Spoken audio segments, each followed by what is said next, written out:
Hi friends, welcome back to my channel. ഞാൻ നിങ്ങളുടെ അലീന. അപ്പം ഇന്ന് ഞാൻ വന്നിട്ടുള്ളത് ഒരു പുതുപുത്തൻ സ്റ്റോറി ആയിട്ടാണ്. അപ്പം എല്ലാവർക്കും ഈ കഥ ഇഷ്ടപ്പെടും. അപ്പം നമുക്ക് തുടങ്ങാം. നമ്മുടെ കഥാനായികയുടെ പേര് അനസൂയ. മനോഹരമായ പേരാണല്ലേ? പേര് പോലെ തന്നെ അതീവ സുന്ദരിയാണ് നമ്മുടെ കഥാനായിക. അനു എന്നെല്ലാവരും വിളിക്കും. ഈ സുന്ദരിയെ കാണണമെങ്കിൽ ഒന്ന് സ്ക്രീനിലേക്ക് നോക്കിക്കേ. എങ്ങനെയുണ്ട്? കൊള്ളാല്ലേ? ഇനി കഥയിലേക്ക് പോവാം. ആദ്യത്തെ പ്രസവം കഴിഞ്ഞപ്പോൾ അനസൂയ അല്പം തടിച്ചിരുന്നു.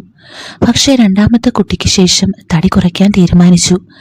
ഡയറ്റും വീട്ടിലെ വർക്കൗട്ടും ഒക്കെ ആയപ്പോൾ തടിയൊക്കെ കുറഞ്ഞു. ശരീരം നല്ല ഷേപ്പായി മാറി. ഇപ്പോൾ കണ്ട 34 വയസ്സായി എന്നാരും പറയില്ല. ആദ്യ പ്രസവത്തിന് ശേഷം മാറ്റി വെച്ചിരുന്ന പല ഡ്രസ്സുകളും ഇപ്പോൾ വീണ്ടും ഇടാൻ പറ്റിയതിൽ അനുവിന് നല്ല സന്തോഷമുണ്ട്. അതുകൊണ്ട് തന്നെ നല്ല സ്റ്റൈലിഷ് ആയാണ് എപ്പോഴും പുറത്തിറങ്ങുക. സ്ലീവ്ലെസ് ചുരിദാറൊക്കെ ഇട്ട് വീട്ടിൽ നിൽക്കുമ്പോൾ അതിഥികൾ പോലും തന്നെ കണ്ണുകൾ കൊണ്ട് തലോടുന്നത് അവൾ ശ്രദ്ധിക്കാറുണ്ട്. അവൾക്കതെല്ലാം ഇഷ്ടമാണ്. ഇത്രയും സൗന്ദര്യമൊക്കെ ഉണ്ടായിട്ട് ആരും നോക്കിയില്ലെങ്കിൽ പിന്നെ എന്തിനാണ്?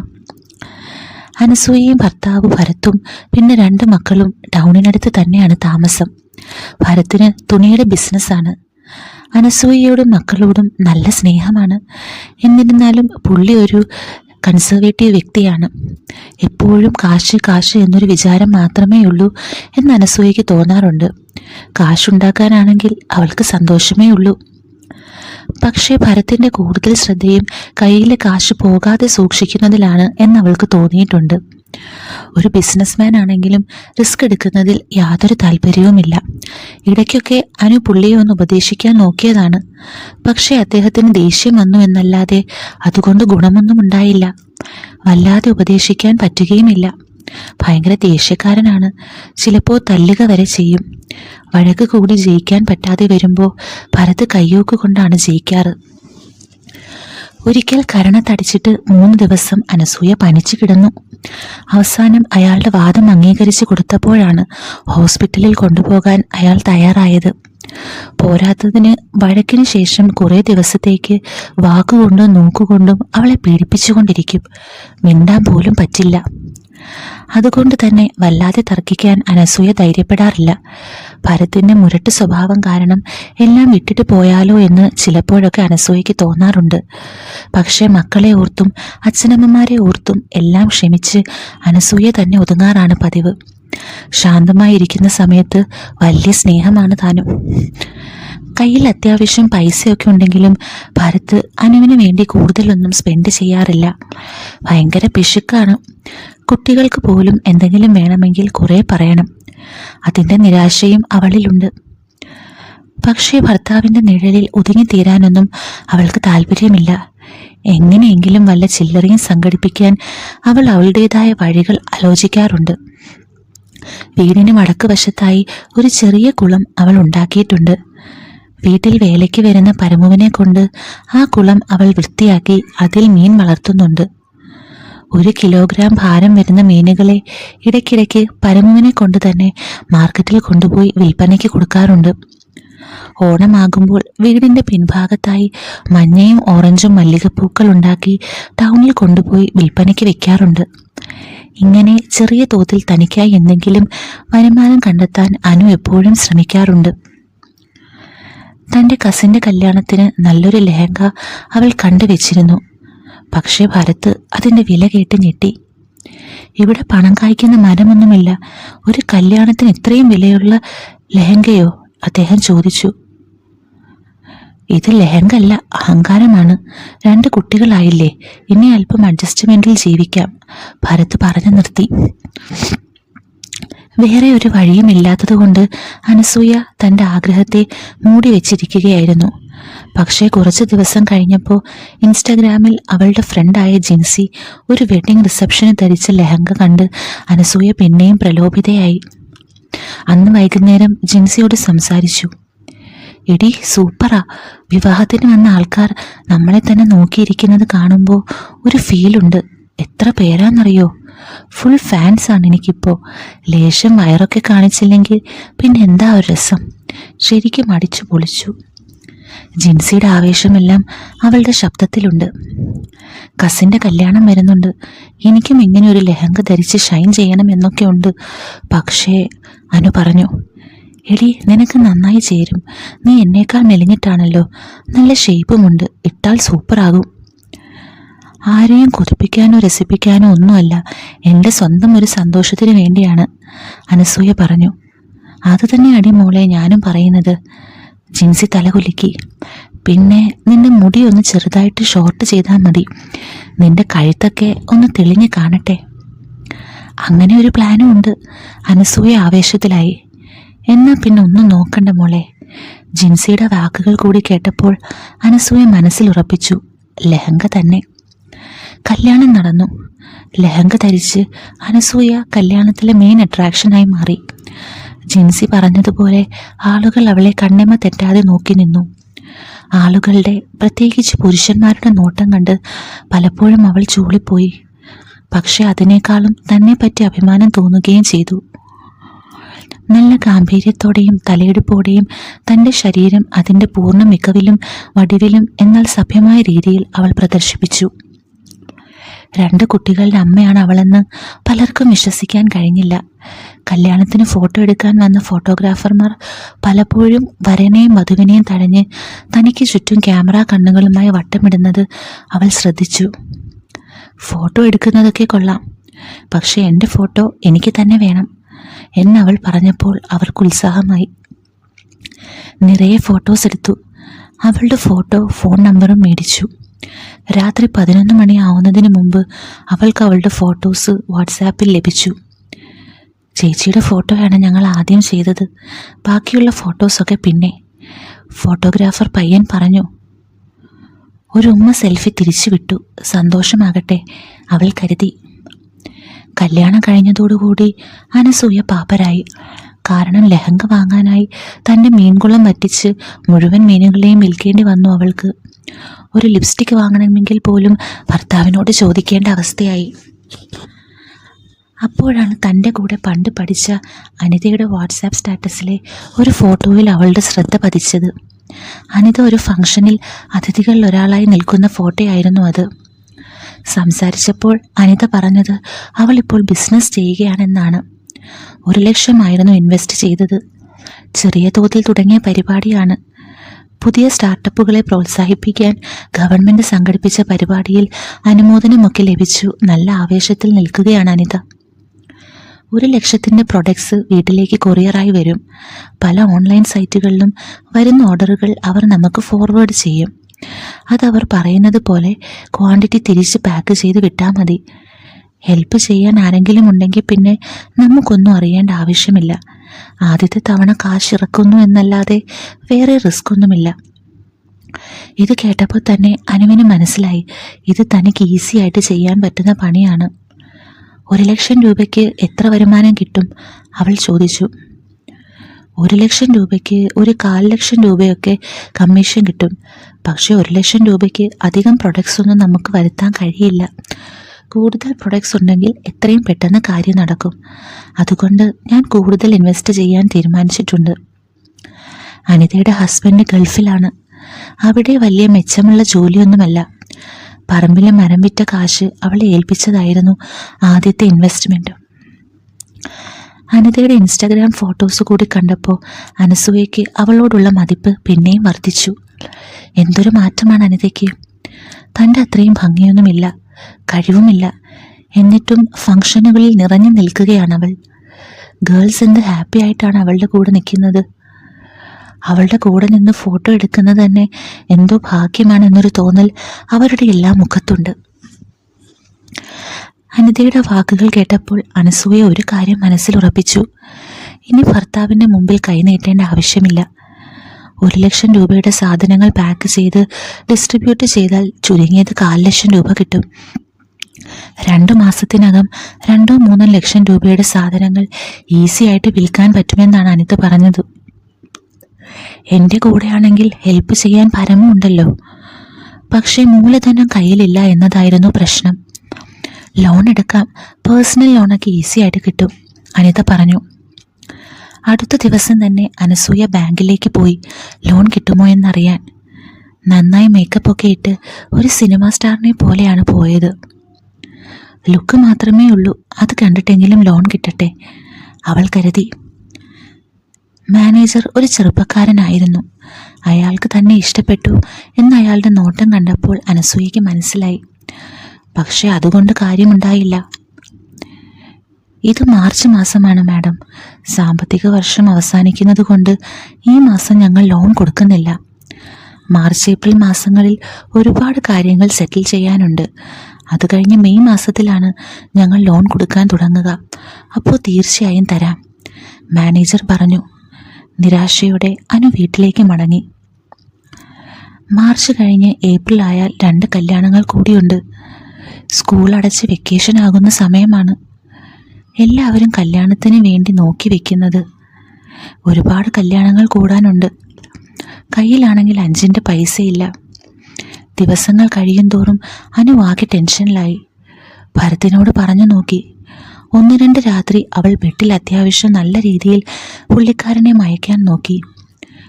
പക്ഷെ അവളുടെ മേലെ കിടക്കുമ്പോഴും ഫോണിൽ എങ്ങാനും വല്ല മെസ്സേജും വന്നാൽ പുള്ളിയുടെ ശ്രദ്ധ അങ്ങോട്ടേക്കായി. പിന്നെ ഒരു ദിവസം രാത്രി അനസൂയയ്ക്ക് വല്ലാതെ ദേഷ്യം വന്നു. നല്ല മൂഡായി വന്നതായിരുന്നു. പെട്ടെന്നൊരു ഫോൺ വന്നു. ഉടനെ ഭരത്ത് എല്ലാം നിർത്തി എണീറ്റിരുന്നു ഫോൺ എത്തിപ്പിടിക്കാൻ. പിന്നെ 10 മിനിറ്റ് നേരം സംസാരിച്ച് ഫോണൊക്കെ വെച്ചിട്ടാണ് അയാൾ അവളെ നോക്കിയത്. അപ്പോഴേക്കും അനു ബെഡിൻ്റെ അങ്ങേ സൈഡിൽ ഉറങ്ങാൻ തയ്യാറെടുക്കുകയായിരുന്നു. അവൾക്കറിയാം ഫോൺ വിളി കഴിയുമ്പോഴേക്കും ഭരത്തിൻ്റെ ശ്രദ്ധയെല്ലാം മാറിക്കാണുമെന്ന്. കുറച്ചു കഴിഞ്ഞ് ഭരത്ത് വെള്ളം ചോദിച്ചപ്പോൾ അവൾ ദേഷ്യം മറച്ചു വെച്ചില്ല. എല്ലാം തന്നെ അങ്ങ് ചെന്ന് ചെയ്താൽ മതി, പൊക്കോണം അവിടുന്ന്, അവൾ ഒച്ച വെച്ചു. അടുത്ത ദിവസം വീണ്ടും അവൾ ഒരു തവണ കൂടി ശ്രമിക്കാമെന്ന് തീരുമാനിച്ചു. ഭരത്തിൻ്റെ അടുത്ത് ചേർന്ന് കിടന്ന് അദ്ദേഹത്തിന് സന്തോഷം നൽകാനുള്ള ശ്രമം ആരംഭിച്ചു. ഭരത്ത് അവളെ നോക്കി ചിരിച്ചു. എന്തൊക്കെയോ വേണമെന്ന് തോന്നുന്നു. അദ്ദേഹത്തിൻ്റെ ആക്കിച്ചിരി അവഗണിച്ചുകൊണ്ട് അനു വന്ന കാര്യം നിറവേറ്റി.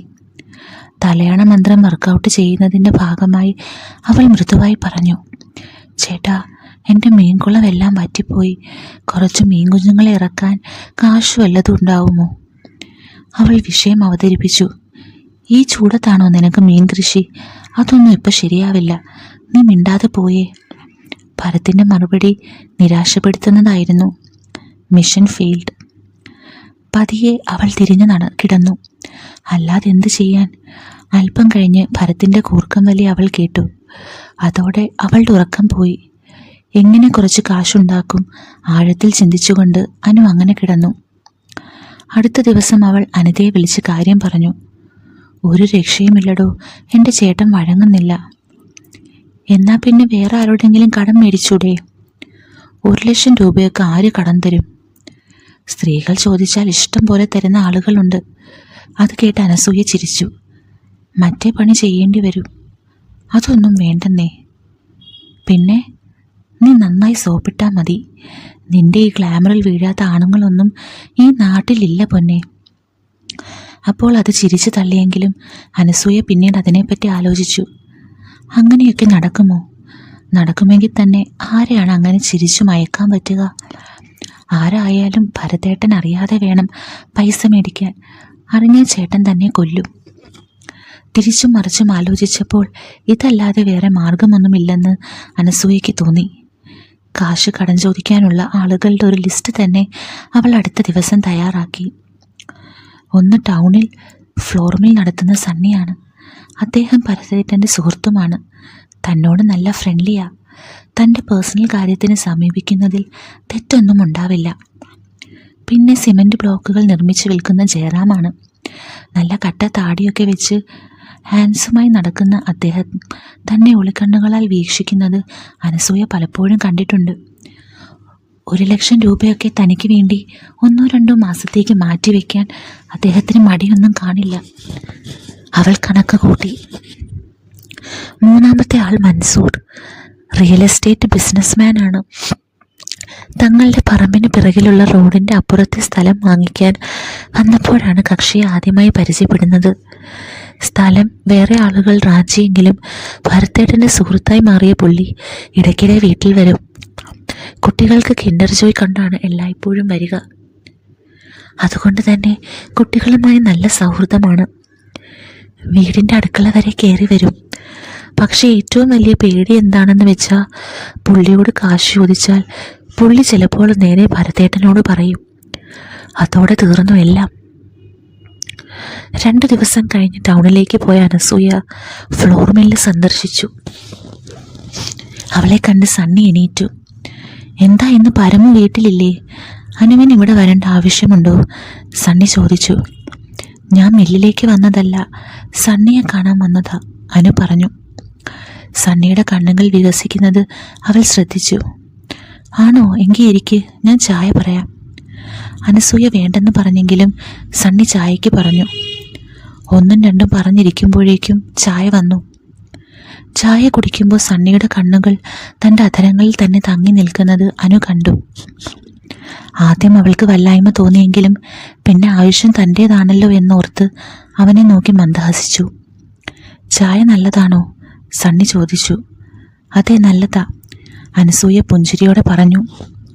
അവൾ കപ്പ് താഴെ വയ്ക്കും വരെ സണ്ണിയുടെ കണ്ണുകൾ അവളുടെ മുഖത്തും ചുണ്ടുകളിലും തന്നെയായിരുന്നു. അനസൂയ വന്ന കാര്യം പറഞ്ഞില്ല. സണ്ണി ഓർമ്മിപ്പിച്ചു. എനിക്ക് കുറച്ച് കാശിൻ്റെ ആവശ്യമുണ്ട്. എൻ്റെ മീൻകുളം റിനോവേറ്റ് ചെയ്യാനാണ്. ഞാൻ ഭരത്തിനോട് ചോദിച്ചു കുറേ, പക്ഷെ അദ്ദേഹം സമ്മതിക്കുന്നില്ല, ഇടഞ്ഞു നിൽക്കുക. പുള്ളിയോട് പറയാൻ ഇനി എന്നെക്കൊണ്ടാവില്ല. അതുകൊണ്ടാണ് ഞാൻ സണ്ണിയുടെ അടുത്ത് വന്നേ. സണ്ണി കാര്യം പുള്ളിയോട് പറയുകയും ചെയ്യരുത്. സണ്ണിയുടെ മുഖത്ത് പ്രതീക്ഷിക്കാത്ത കാര്യം കേട്ടതുപോലെ ഒരു ഭാവം വന്നു.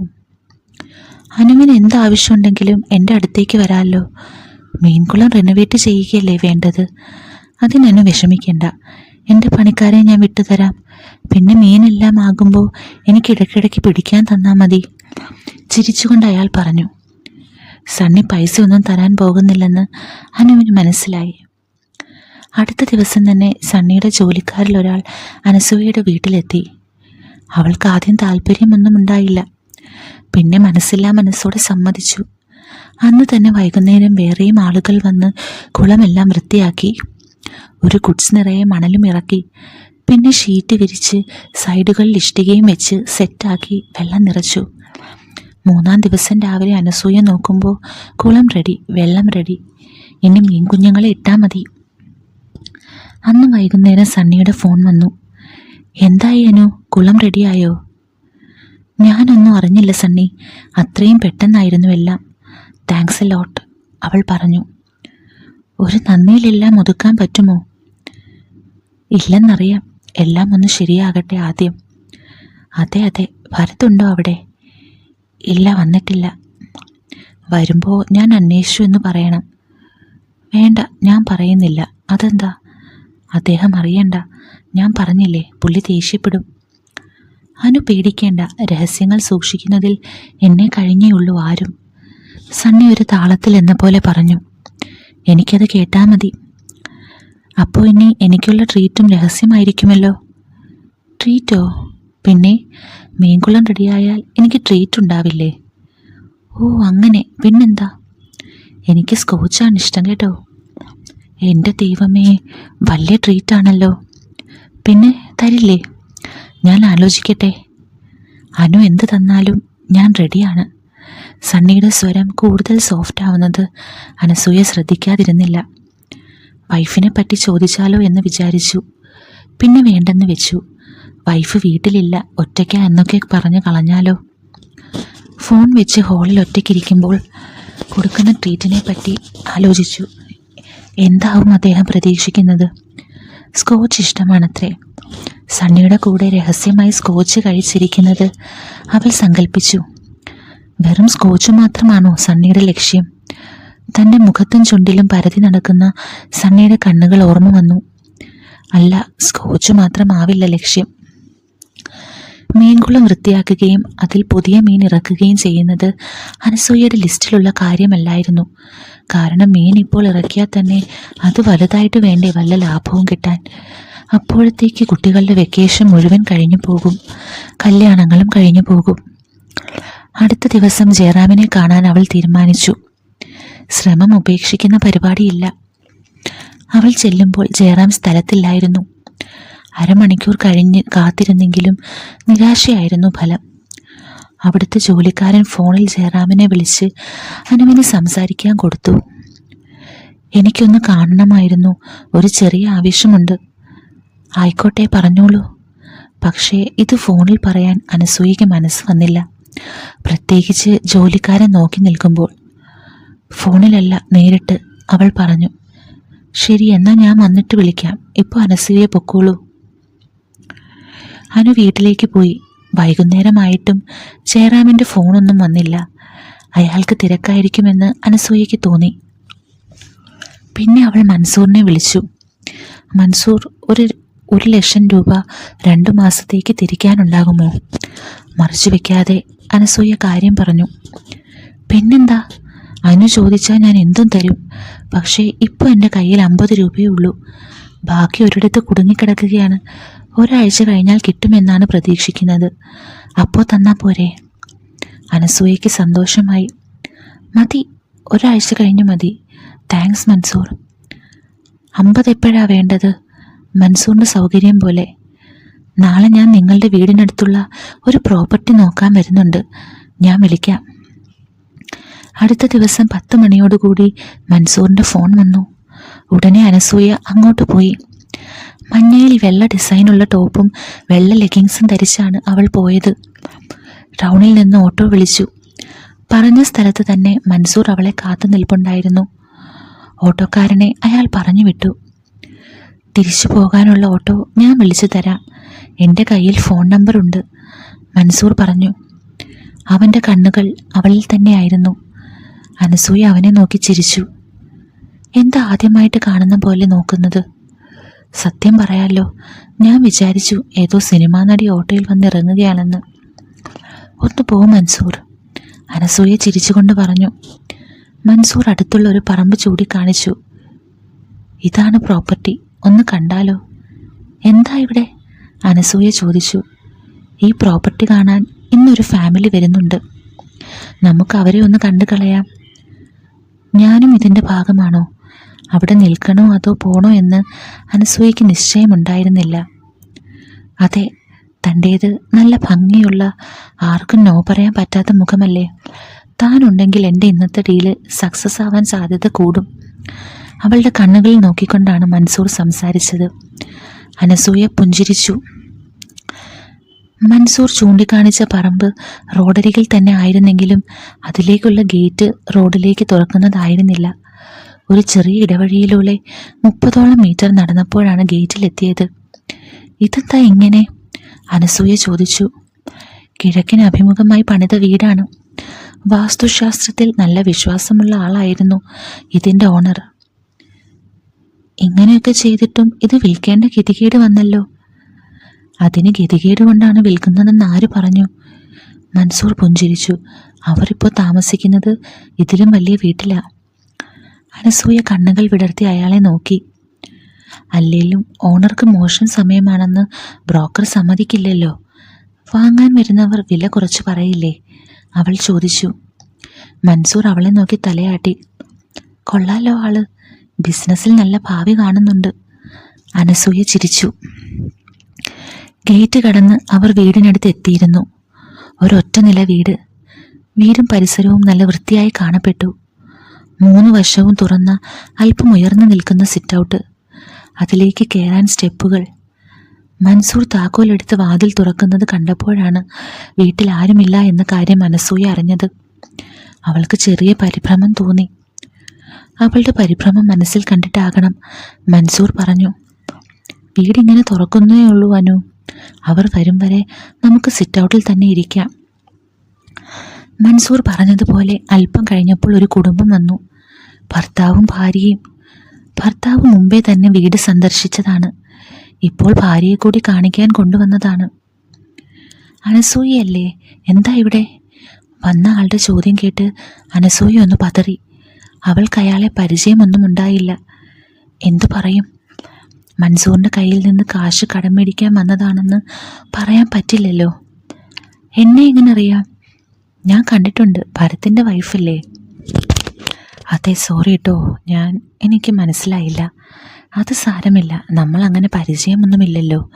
ഞാൻ രവി, ബിസിനസ്സാണ്. ഇതെൻ്റെ വൈഫ് സീത. അനസൂയ സീതയെ നോക്കി ചിരിച്ചു. സീത തിരിച്ചു. ഞാനും ഒരു വീട് നോക്കാൻ വന്നതാണ്. എനിക്കല്ല, എൻ്റെ ഒരു ഫ്രണ്ടിന്. അവൾ ഗൾഫിലാണ്, അനസൂയ പറഞ്ഞു. ഓ, അത് ശരി. മൻസൂർ തന്നെ നോക്കി ആശ്ചര്യപ്പെടുന്നത് അനസൂയ കണ്ടു. പരിചയപ്പെടൽ കഴിഞ്ഞ് അവർ വീടിനകത്തേക്ക് നടന്നു. വീട് നല്ല വിശാലമായതായിരുന്നു. പഴയ വീടാണ്, പക്ഷേ പെയിൻ്റൊക്കെ അടിച്ച് പുത്തനാക്കിയിട്ടുണ്ട്. ഫർണിച്ചറുകൾ അധികമൊന്നും ഉണ്ടായിരുന്നില്ല. രവിക്ക് വീട് മുമ്പേ തന്നെ ഇഷ്ടപ്പെട്ടിരുന്നു. ഇപ്പോൾ സീതയ്ക്കും ഇഷ്ടപ്പെട്ടു. അവർ മാറി നിന്ന് അല്പം സംസാരിച്ച ശേഷം മൻസൂറിൻ്റെ അടുത്തേക്ക് വന്നു. പറഞ്ഞ പോലെ എല്ലാം അവൾക്ക് ഇഷ്ടപ്പെട്ടിട്ടുണ്ട്. അടുത്ത ആഴ്ച തന്നെ ഞങ്ങൾ ഇങ്ങോട്ട് മാറാനാണ് വിചാരിക്കുന്നത്. മൻസൂർ തലകുലുക്കി. ആയിക്കോട്ടെ, എൻ്റെ ഭാഗത്തു നിന്ന് എല്ലാം വളരെ ഫാസ്റ്റായിരിക്കും. അപ്പോൾ തന്നെ രവി സീതയുടെ ബാഗിൽ നിന്ന് കുറച്ച് കാശെടുത്ത് മൻസൂറിനെ ഏൽപ്പിച്ചു. ഇത് 50 ഉണ്ട്, മുമ്പ് പറഞ്ഞ പോലെ. അപ്പോൾ എല്ലാം ശരി. മൻസൂർ പോക്കറ്റിൽ നിന്നും ഒരു വെള്ള പേപ്പർ എടുത്ത് അതിലെന്തോ എഴുതി രവിയെ ഏൽപ്പിച്ചു. അത് വായിച്ച് തൃപ്തിപ്പെട്ട് രവിയും സീതയും തിരികെ പോയി. പോകും മുമ്പ് അനസൂയയെ നോക്കി പുഞ്ചിരിക്കാൻ രണ്ടുപേരും മറന്നില്ല. ഏതാണ് ആ ഗൾഫിലുള്ള ഫ്രണ്ട്? മൻസൂർ ചോദിച്ചു. ഓ, അത് ഞാൻ ചുമ്മാ തട്ടിവിട്ടതല്ലേ, അനസൂയ ചിരിച്ചു. പിന്നെ കാശ് കടം തരാമെന്ന് പറഞ്ഞ് താൻ എന്നെ ഇങ്ങോട്ട് വിളിച്ചു വരുത്തിയതാണെന്ന് പറയാൻ പറ്റുമോ? എൻ്റെ പൊന്നെ, താൻ പറയുന്ന കേട്ടാ ഞാൻ തന്നെ ദുരുദ്ദേശത്തോടു കൂടി ഇങ്ങോട്ട് കൊണ്ടുവന്ന പോലെയുണ്ടല്ലോ. ദുരുദ്ദേശമുണ്ടോ എന്ന് ആർക്കറിയാം? മൻസൂർ അവളെ ആകെ ഒന്ന് നോക്കി. അത് ശരിയാ, തന്നെ കണ്ട ആർക്കും ഒരു ദുരുദ്ദേശം തോന്നാതിരിക്കില്ല. അയ്യടാ, ഒന്ന് പോ അവിടുന്ന്. നീ ആ രവിയെ ശ്രദ്ധിച്ചോ? ഭാര്യ അടുത്തുണ്ടായിട്ട് പോലും അയാളുടെ കണ്ണ് തൻ്റെ മേലായിരുന്നു. ഞാൻ കണ്ടിരുന്നു. പിന്നെ മൻസൂറിന് എന്തെങ്കിലും ഗുണമായാലോ എന്ന് വിചാരിച്ച് ഞാൻ ശ്രദ്ധിക്കാത്ത പോലെ നിന്നതാ. അതെങ്ങനെ? ഈ സൗന്ദര്യം മുഴുവൻ രവി കണ്ട് രസിക്കുമ്പോൾ അതിൽ മൻസൂറിന് എന്ത് ഗുണം? വീടിൻ്റെ കുറവുകൾ അയാൾ കാണില്ലല്ലോ. പിന്നെ എൻ്റെ മുമ്പിൽ വെച്ച് വിലപേശാനും അയാൾ ശ്രമിക്കില്ല. അത് ശരിയാ. അങ്ങനെയാണെങ്കിൽ ഇനി എൻ്റെ കൂടെ കൂടുന്നോ? ഞാൻ കമ്മീഷൻ തരാം. അത് കൊള്ളാമല്ലോ, അനസൂയ ചിരിച്ചു. താൻ ഇങ്ങനെ ചിരിക്കില്ലേ, ഞാനിപ്പോൾ മയങ്ങി വീഴും. ഒന്ന് പോ മൻസൂറേ. സത്യം, തൻ്റെ ചിരി കണ്ട പിന്നെ പണ്ടേതോ സിനിമയിൽ പറഞ്ഞ പോലെ ചുറ്റുമുള്ളതൊന്നും കാണാൻ പറ്റുന്നില്ല. കണ്ണിൽ നോക്കിയുള്ള അവൻ്റെ പ്രശംസ കേട്ട് അനസൂയയ്ക്ക് നാണം തോന്നി. രവി കൊടുത്ത 50,000 രൂപ മൻസൂർ ഉടനെ തന്നെ അനസൂയയ്ക്ക് നൽകി. അനസൂയ അത് വാങ്ങി അവനോട് നന്ദി പറഞ്ഞു. അപ്പോൾ 50,000 റെഡിയായി. ഇനി ബാക്കി പറഞ്ഞ 50 കുറച്ച് കഴിഞ്ഞിട്ട് കേട്ടോ, മൻസൂർ പറഞ്ഞു. അനസൂയ തലയാട്ടി. അവർ പോകാൻ വേണ്ടി പുറത്തേക്ക് വന്നപ്പോഴേക്കും മഴ പെയ്യാൻ തുടങ്ങിയിരുന്നു. ഞാൻ വന്ന ബൈക്ക് കുറച്ചപ്പുറത്താ. ഞാൻ മഴ നിന്നിട്ട് പൊക്കോളാം, മൻസൂർ പറഞ്ഞു. തനിക്ക് വേണ്ടി ഞാനൊരു ഓട്ടോ വിളിക്കാം. പോർച്ചില്ലാത്ത വീടായതുകൊണ്ട് ഓട്ടോയിൽ കയറുമ്പോഴും നനയാൻ സാധ്യതയുണ്ട് എന്ന് അനസൂയയ്ക്ക് തോന്നി. സിറ്റൗട്ടിൽ നിന്നിറങ്ങുന്ന സ്റ്റെപ്പുകൾ നനഞ്ഞു കുതിർന്നു കഴിഞ്ഞു. സാരമില്ല, മഴ നിന്നിട്ട് പോകാം, അവൾ പറഞ്ഞു. മൻസൂറിന് സന്തോഷമായി. എന്താ മഴ, ഒരു ചായ കിട്ടിയാൽ എത്ര നന്നായിരുന്നു അല്ലേ, അയാൾ ചോദിച്ചു. അനസൂയ തല കുലുക്കി. ശരിയാ, ഞാൻ അടുക്കളയിലൊന്ന് നോക്കട്ടെ.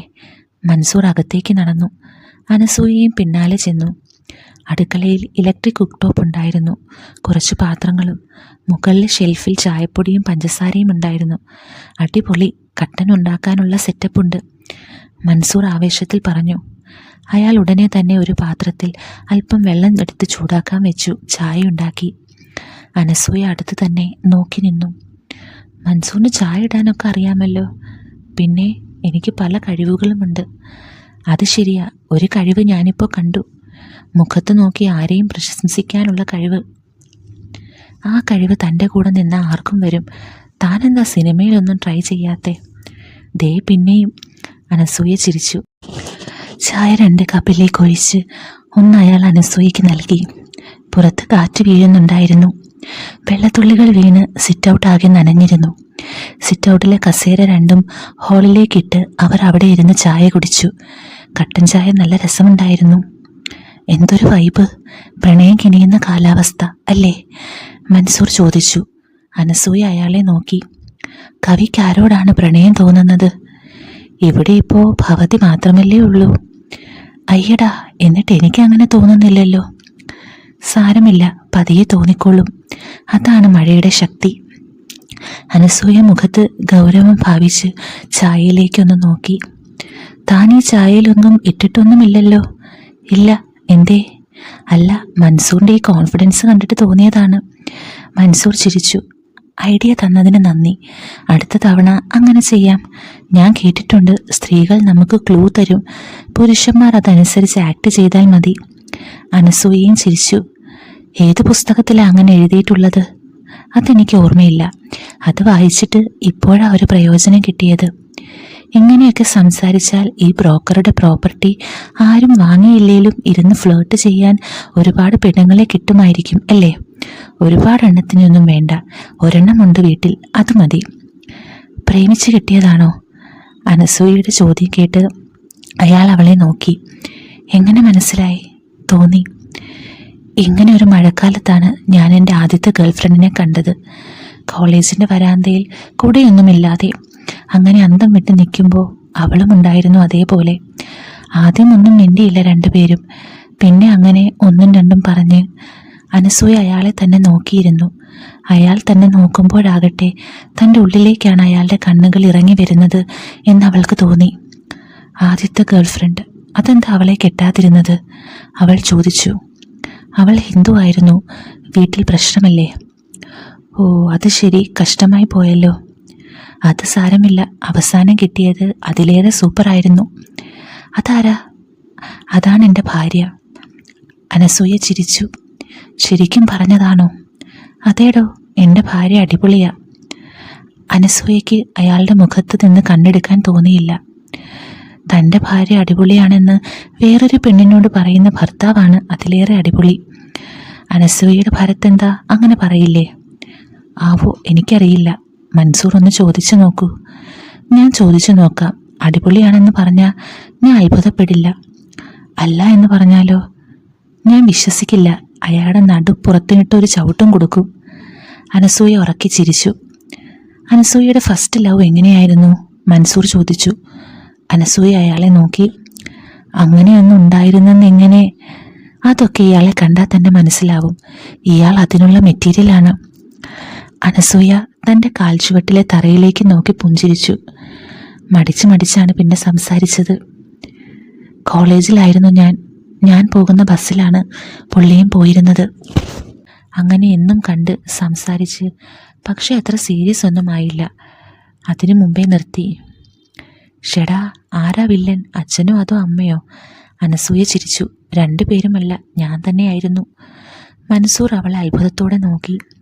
പക്ഷെ അമ്മയ്ക്കറിയാമായിരുന്നു കേട്ടോ. അമ്മ എന്നോട് ചോദിച്ചൊന്നുമില്ല. പക്ഷെ ഒരു ദിവസം അമ്മ അനിയത്തിയോട് എൻ്റെ മൊബൈൽ ചെക്ക് ചെയ്യരുത് എന്ന് പറഞ്ഞു കൊടുക്കുന്നത് ഞാൻ കേട്ടു. അങ്ങനെ ചെയ്ത് എൻ്റെ പ്രൈവസിയിൽ കയറുന്നത് ശരിയല്ല എന്നൊക്കെ. അന്നത്തേത് സാധാരണ ഫോണല്ലേ, മെസ്സേജ് ഒന്നും ഹൈഡ് ചെയ്യാൻ പറ്റില്ല. അമ്മയ്ക്ക് കാര്യം മനസ്സിലായി എന്നെനിക്ക് മനസ്സിലായി. അതോടെ എനിക്ക് പേടിയായി. ഞാൻ വേറെ ബസ് പിടിക്കാൻ തുടങ്ങി. മൻസൂർ ചിരിച്ചു. ഇതിന് ആദ്യത്തെ പ്രേമം എന്നല്ല പറയുക, ആദ്യത്തെ തേപ്പെന്നാണ്. അനസൂയ ജാള്യതയോടെ ചിരിച്ചു. തേപ്പുകാരി എന്നൊരാളെ വിളിക്കാൻ എന്ത് സന്തോഷമാണല്ലേ. അതാണ് ഇപ്പോഴത്തെ ട്രെൻഡ്. തേപ്പുകാരനില്ല. ഇല്ല, അങ്ങനത്തെ ഒരു വാക്ക് ഡിക്ഷണറിയിലേ ഇല്ല. ഇനി ആരെങ്കിലും കണ്ടുപിടിച്ചിട്ട് വേണം. പരസ്പരം നോക്കി രണ്ടുപേരും ചിരിച്ചു. ചായ കുടിച്ചു കഴിഞ്ഞപ്പോഴേക്കും മഴ തീർന്നു. മൻസൂർ ഉടനെ ഫോൺ ചെയ്ത് ഒരു ഓട്ടോ വിളിച്ചു വരുത്തി. അപ്പോൾ ശരി, പറഞ്ഞ പോലെ. അയാൾ അവളെ യാത്രയാക്കി. താങ്ക്സ്. ഓട്ടോയിലിരുന്ന ശേഷം അനസൂയ പറഞ്ഞു. താങ്ക്സ് ഞാനാണ് പറയേണ്ടത്, ഇത്രയും നേരം എൻ്റെ കൂടെ എൻ്റെ ഫ്ലേർട്ടിങ് സഹിച്ചിരുന്നതിന്. മൻസൂർ പറഞ്ഞു. ആവശ്യം എൻ്റെ ആയി പോയില്ലേ, സഹിച്ചിരുന്നല്ലേ പറ്റൂ. അനസൂയ തമാശയായി പറഞ്ഞു. മൻസൂർ ചിരിച്ചു. പിന്നെ ഓട്ടോക്കാരനോട് വണ്ടി എടുക്കാൻ ആവശ്യപ്പെട്ടു. കുറച്ച് കഴിഞ്ഞപ്പോൾ അനസൂയയുടെ ഫോണിൽ മൻസൂറിൻ്റെ മെസ്സേജ് വന്നു. മലയാളത്തിലായിരുന്നു. മഴ തീരണ്ടായിരുന്നു എന്ന് തോന്നുന്നു. അതെന്താ? തന്നെ മിസ് ചെയ്യുന്നു. തൻ്റെ കൂടെ ഇരുന്ന് മഴയും നോക്കി ചായ കുടിക്കാൻ എന്തൊരു രസമാണ്. ഇനി മഴ വരുമ്പോൾ വിളിച്ചാൽ മതി. തീർച്ചയായും. You are definitely beautiful from outside, but you are even more beautiful inside. Message വായിച്ച് അനസൂയ സ്വയം പുഞ്ചിരിച്ചു. പിന്നെ മറുപടി ചെയ്തു. You are a great person too. മൻസൂറുമായുള്ള കൂടിക്കാഴ്ച അനസൂയയ്ക്ക് നല്ലൊരു ഓർമ്മയാണ് സമ്മാനിച്ചത്. മൻസൂർ സണ്ണിയെപ്പോലെയല്ല, ഫ്ലേർട്ടിയായി സംസാരിക്കുമെങ്കിലും ക്രീപ്പിയായൊരു നോട്ടം പോലും അയാളിൽ നിന്നുണ്ടായില്ല. എന്ന് മാത്രമല്ല, അയാളുടെ കൂടെ ഇരിക്കുമ്പോൾ സമയം പോയതറിഞ്ഞതുമില്ല. മഴ വീണ്ടും ചാറാൻ തുടങ്ങി. തണുത്ത കാറ്റ് മുഖത്തേക്കടിച്ചപ്പോൾ അനസൂയയ്ക്ക് കുളിര് തോന്നി. മൻസൂറിൻ്റെ കൂടെ ഇരുന്ന് ചായ കുടിച്ച നിമിഷത്തെപ്പറ്റി അവൾ വീണ്ടും വീണ്ടും ഓർത്തു.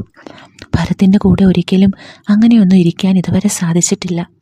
കുറച്ചു നേരം കൂടി അവിടെ ഇരുന്നാൽ മതിയായിരുന്നുവെന്ന് തോന്നി. ഒരു മഴ കൂടി, ഒരു ചായ കൂടി, എന്ത് രസമായിരിക്കും. തൊട്ടുരുമിയിരുന്ന് മഴയും കണ്ട് ആസ്വദിച്ച് ഓർത്തപ്പോൾ അനസൂയയ്ക്ക് വീണ്ടും തണുപ്പ് കൂടി. മൻസൂറിൻ്റെ കണ്ണുകളും അയാളുടെ നോട്ടവും അവൾ ഓർത്തു. ഭരത്തിൻ്റെ കൂടെ ഒരിക്കലും അങ്ങനെയൊന്നും ഇരിക്കാൻ ഇതുവരെ സാധിച്ചിട്ടില്ല. കുറച്ചു നേരം കൂടി അവിടെ ഇരുന്നാൽ മതിയായിരുന്നു എന്ന് തോന്നി. ഒരു മഴ കൂടി, ഒരു ചായ കൂടി, എന്ത് രസമായിരിക്കും. തൊട്ടുരുമ്മി ഇരുന്ന് മഴയും കണ്ട് ആസ്വദിച്ച് ഓർത്തപ്പോൾ അനസൂയയ്ക്ക് വീണ്ടും തണുപ്പ് കൂടി. മൻസൂറിൻ്റെ കണ്ണുകളും അയാളുടെ നോട്ടവും അവൾ ഓർത്തു. അറിയാത്ത പോലെ തൊടാൻ പോലും അയാൾ ശ്രമിച്ചില്ല. അതെന്തുകൊണ്ടായിരിക്കും എന്ന് അനസൂയ ആലോചിച്ചു. പേടികൊണ്ടായിരിക്കുമോ, അതോ തനിക്ക് ഇഷ്ടപ്പെടില്ല എന്ന് വിചാരിച്ച് കാണുമോ? ഇനി അതുമല്ല, തന്നെ മോഹിപ്പിക്കാനാണോ? മൂന്നാമത്തേതാണ് കാരണമെങ്കിൽ അയാളുടെ കണക്കുകൂട്ടൽ പാളിയിട്ടില്ല എന്ന് അനസൂയയ്ക്ക് തോന്നി. അയാൾ തന്നെ ഒന്ന് തൊട്ടിരുന്നെങ്കിൽ, തൻ്റെ കയ്യിൽ നിഷ്കളങ്കമായി ഒന്ന് പിടിച്ചിരുന്നെങ്കിൽ, തൻ്റെ തോളിലൊന്ന് മുട്ടിയിരുന്നെങ്കിൽ എന്ന് മോഹിച്ചു അവൾ. അതേസമയം മനസ്സിൽ തോന്നിയ ചെറിയ കുറ്റബോധത്തെ അവൾ അവഗണിച്ചു. അന്ന് രാത്രി കിടക്കുമ്പോൾ അവൾ ഭരത്തിനെ പറ്റിക്കിടന്നു. പതിയെ അയാളെ തന്നിലേക്ക് ക്ഷണിച്ചു. അല്പം കഴിഞ്ഞ് അയാളെ തന്നിലേക്ക് സ്വീകരിക്കുമ്പോൾ അവൾക്ക് മൻസൂറിനെ ഓർമ്മ വന്നു. മൻസൂറിൻ്റെ പുഞ്ചിരി തൂക്കുന്ന ചുണ്ടുകൾ, അയാളുടെ വെട്ടി ഒതുക്കി വെച്ച മീശ, മാടി ഒതുക്കി വെച്ച മുടി, സ്നേഹം തുളുമ്പുന്ന കണ്ണുകൾ. ഒരു നിമിഷം കണ്ണടച്ചപ്പോൾ തൻ്റെ കൂടെയുള്ളത് മൻസൂറാണെന്ന് അവൾക്ക് തോന്നി. കൈകൾ കൊണ്ട് ഭരതിനെ പുണരുമ്പോഴും മനസ്സ് നിറയെ പക്ഷേ മൻസൂറായിരുന്നു. അവളുടെ മനസ്സും ചിന്തകളും കൈവിട്ടു പോയിരുന്നു. അന്ന് പകൽ ആദ്യമായി കണ്ട ആ വീട്ടിൽ വെറും തറയിലാണ് താൻ കിടക്കുന്നതെന്നും തൻ്റെ കൂടെ കിടക്കുന്നത് മൻസൂറാണെന്നും അവൾ സങ്കല്പിച്ചു. എന്തോ ഒരു അഭിനിവേശം, ഒരു തീയായി അവളുടെ ശരീരമാകെ കത്തിപ്പിടിച്ചിരുന്നു. പതിവ് പോലെ വഴിപാട് കഴിക്കുന്നത് പോലെ എന്തോ ഒക്കെ കാട്ടിക്കൂട്ടി ഭരത്. എൻ്റെ മോളെ എന്ന് വിളിച്ച് അനസൂയയുടെ അപ്പുറത്ത് വീണ് കിതച്ചു. അനസൂയയ്ക്ക് ചെറിയ നിരാശ തോന്നിയെങ്കിലും പുറത്ത് കാണിച്ചില്ല. പക്ഷേ തൊട്ടടുത്ത നിമിഷം അവൾക്ക് ലജ്ജ തോന്നി. താൻ എന്താണ് ചെയ്തത്? മൻസൂറിനെ പറ്റി ഓർത്താണല്ലോ ഞാൻ. അവൾക്ക് ഭരത്തിനെ നോക്കാൻ പോലും കഴിഞ്ഞില്ല. അല്പം കഴിഞ്ഞ് ബാത്റൂമിൽ പോയപ്പോൾ അവൾ കണ്ണാടിയിൽ നോക്കി. വേറൊരു പുരുഷനെ ഒരു നിമിഷത്തേക്കെങ്കിലും ആഗ്രഹിച്ച ഒരു പെണ്ണിനെ അവൾ കണ്ടു. ഇല്ല, ഒന്നും സംഭവിച്ചിട്ടില്ല. തന്നെ പുലുകിയത് തൻ്റെ ഭർത്താവ് തന്നെയാണ്. ഈ ശരീരവും മനസ്സും വേറെ ആർക്കും കിട്ടില്ല. അങ്ങനെ സ്വയം പറഞ്ഞ് ആശ്വസിച്ചു അവൾ. അടുത്ത ദിവസം മൻസൂറിനെ ഫോൺ ചെയ്യണമെന്നും സംസാരിക്കണമെന്നും ആദ്യം വിചാരിച്ചിരുന്നുവെങ്കിലും ആ രാത്രിയിലെ സംഭവം അവളെ ആകെ ഉലച്ചു. അയാളെ ഫോൺ ചെയ്യാൻ അവൾക്ക് ധൈര്യം വന്നില്ല. ഒരാഴ്ച കഴിഞ്ഞപ്പോൾ മൻസൂർ അവളെ വിളിച്ചു. ആകെ കുഴഞ്ഞ മട്ടാണല്ലോ അനു, ഞാൻ വിചാരിച്ച ഫണ്ട് ഇതുവരെ വന്നില്ല. തനിക്ക് ധൃതിയുണ്ടോ? വല്ലാത്ത ധൃതി ഉണ്ടെങ്കിൽ ഞാനൊരു 25 വേറെ എവിടുന്നെങ്കിലും ഉടനെ ഒപ്പിക്കാം. അയാളെ കൂടുതൽ ബുദ്ധിമുട്ടിക്കുന്നത് ശരിയല്ല എന്ന് അനസൂയയ്ക്ക് പെട്ടെന്ന് തോന്നി. സാരമില്ല മൻസൂർ, ധൃതിയൊന്നുമില്ല, അവൾ പറഞ്ഞു. 3 ദിവസം കൂടി കടന്നുപോയി. തൻ്റെ പദ്ധതികളെല്ലാം താളം തെറ്റി എന്ന് അനസൂയയ്ക്ക് തോന്നി തുടങ്ങി. അനിത തന്നെയാണ് അവസാനം കാശിനൊരു പോംവഴി കണ്ടെത്തിയത്. ഞാൻ കാശ് മേടിച്ചിരിക്കുന്നത് ഹൈദരലി എന്ന് പറയുന്ന ഒരാളുടെ കയ്യിൽ നിന്നാണ്. പലിശയ്ക്കാണ്. എൻ്റെ ഒരു കണക്കുകൂട്ടൽ ശരിയാണെങ്കിൽ വിചാരിച്ച സമയത്ത് തന്നെ കാശ് തിരിച്ചു കൊടുക്കാൻ പറ്റും. അങ്ങനെയാണെങ്കിൽ അധികം പലിശയൊന്നും വരില്ല. നിന്റെ ഹസ്ബൻഡ് സമ്മതിച്ചിട്ടാണോ ഇതൊക്കെ? അനസൂയ ചോദിച്ചു. പുള്ളിയോട് പറഞ്ഞിട്ടൊക്കെയുണ്ട്. 4 കാശ് തടയണമെങ്കിൽ എന്ത് വേണമെങ്കിലും ചെയ്തു എന്നാണ് മൂപ്പരുടെ ഒരു ഇത്. അനിതയുടെ വാക്കുകൾ അനസൂയയ്ക്ക് പ്രചോദനമായി. പക്ഷെ അവൾക്കറിയാം, ഭരത്തേട്ടനോട് പറഞ്ഞാൽ അദ്ദേഹം ദേഷ്യപ്പെടുകയുള്ളൂ. പക്ഷെ ഒരു കുഴപ്പമുണ്ട്. ഈ ഹൈദരലി ഉണ്ടല്ലോ, പുള്ളി പരിചയമുള്ള ആളുകൾക്ക് മാത്രമേ പൈസ കൊടുക്കൂ. എന്നാൽ പിന്നെ നീ എനിക്കും കൂടി ഒന്ന് പരിചയപ്പെടുത്തിത്താ.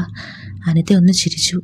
ഒരാളെ പരിചയപ്പെടുത്താനുള്ള പരിചയം എനിക്കുണ്ടോ എന്ന് അറിഞ്ഞൂടാ, എന്നാലും നോക്കാം അല്ലേ. 2 ദിവസം കഴിഞ്ഞപ്പോൾ അനിത അവളെ വിളിച്ചു പറഞ്ഞു. ഞാൻ ഹൈദരാലിക്കയോട് സംസാരിച്ചു. പുള്ളിക്ക് നിന്നെ ഒന്ന് കാണണമെന്ന് പറഞ്ഞിട്ടുണ്ട്. അതെന്തിനാ? അനസൂയയ്ക്ക് പരിഭ്രമം തോന്നി. അതൊന്നും പേടിക്കാനില്ല. ആവശ്യവും ആവശ്യക്കാരും ജെനുവിനാണോ എന്ന് പരിശോധിക്കാനാവും. അനസൂയ അടുത്ത ദിവസം അനിതയോടൊപ്പം പോയി ഹൈദരലിയെ കണ്ടു. ഒരു ഹോട്ടലിന് വെളിയിലായിരുന്നു കൂടിക്കാഴ്ച. ഒരു വെളുത്ത ജുബയും പാൻസുമൊക്കെ ഇട്ട് 50-ന് മേലെ പ്രായം തോന്നിക്കുന്ന ഒരു വ്യക്തിയായിരുന്നു ഹൈദരലി. ഒരു മകളോടെന്ന പോലെയാണ് അദ്ദേഹം അനസൂയയോട് സംസാരിച്ചത്. മോളുടെ ബിസിനസ് പ്ലാനൊക്കെ അനിത കൊച്ചെന്നോട് പറഞ്ഞു. നല്ലതാണ്. ഇപ്പോഴത്തെ കുട്ടികൾ നല്ല സ്മാർട്ടാണ്. വിശ്വസിക്കാമല്ലേ? വിശ്വസിക്കാം ഹൈദരലിക്ക, അനസൂയ പറഞ്ഞു. ഞാൻ നാളെ നിങ്ങളുടെ വീട്ടിൽ വന്ന് കാശ് തരാം, ഹൈദരലി പറഞ്ഞു. എന്തെങ്കിലും ഡോക്യുമെൻറ്റേഷൻ ഉണ്ടോ? അനസൂയയുടെ ചോദ്യം കേട്ട് ഹൈദരലി പുഞ്ചിരിച്ചു. പിന്നെ കയ്യിലുള്ള ഒരു ഡയറി അവളെ കാണിച്ചു. ഈ ഡയറി കണ്ടോ? കാശ് തരുമ്പോൾ മോളുടെ പേര് ഞാൻ ഇതിൽ എഴുതും. അതുതന്നെയാണ് എൻ്റെ ഡോക്യുമെൻറ്റേഷൻ. പിന്നെ ആ പേര് വെട്ടിക്കേണ്ടത് മോളുടെ ചുമതലയാണ്. അത് മറക്കാതിരിക്കുക. എല്ലാം ഒരു വിശ്വാസത്തിൻ്റെ പുറത്താണ്. മുകളിലിരുന്ന് അള്ളാഹു എല്ലാം കാണുന്നുണ്ടല്ലോ. അദ്ദേഹത്തെ കണ്ടു മടങ്ങുമ്പോൾ അനസൂയയ്ക്ക് സ്വർഗം കിട്ടിയ സന്തോഷം തോന്നി. അവസാനം തൻ്റെ സ്വപ്നങ്ങൾ പൂവണിയാൻ പോവുകയാണ്. തൻ്റെ ബിസിനസ് സംരംഭം ഒരു സത്യമായി മാറാൻ പോകുന്നു. തൻ്റെ സ്വന്തം സ്റ്റാർട്ടപ്പ്. രാത്രി കിടക്കുമ്പോൾ സന്തോഷം കൊണ്ട് അനസൂയയ്ക്ക് പെട്ടെന്നൊന്നും ഉറക്കം വന്നില്ല. തൻ്റെ ഭർത്താവിനോട് പിന്നീട് ഇത് പറയുമ്പോൾ അദ്ദേഹം ഞെട്ടും എന്നവൾക്കുറപ്പായിരുന്നു. തൻ്റെ ബാങ്ക് ബാലൻസ് കണ്ട് ഭരതേട്ടൻ അത്ഭുതപ്പെടും, തന്നെ അഭിനന്ദിക്കും. പിന്നെ കാര്യങ്ങളെല്ലാം വളരെ പെട്ടെന്നായിരുന്നു.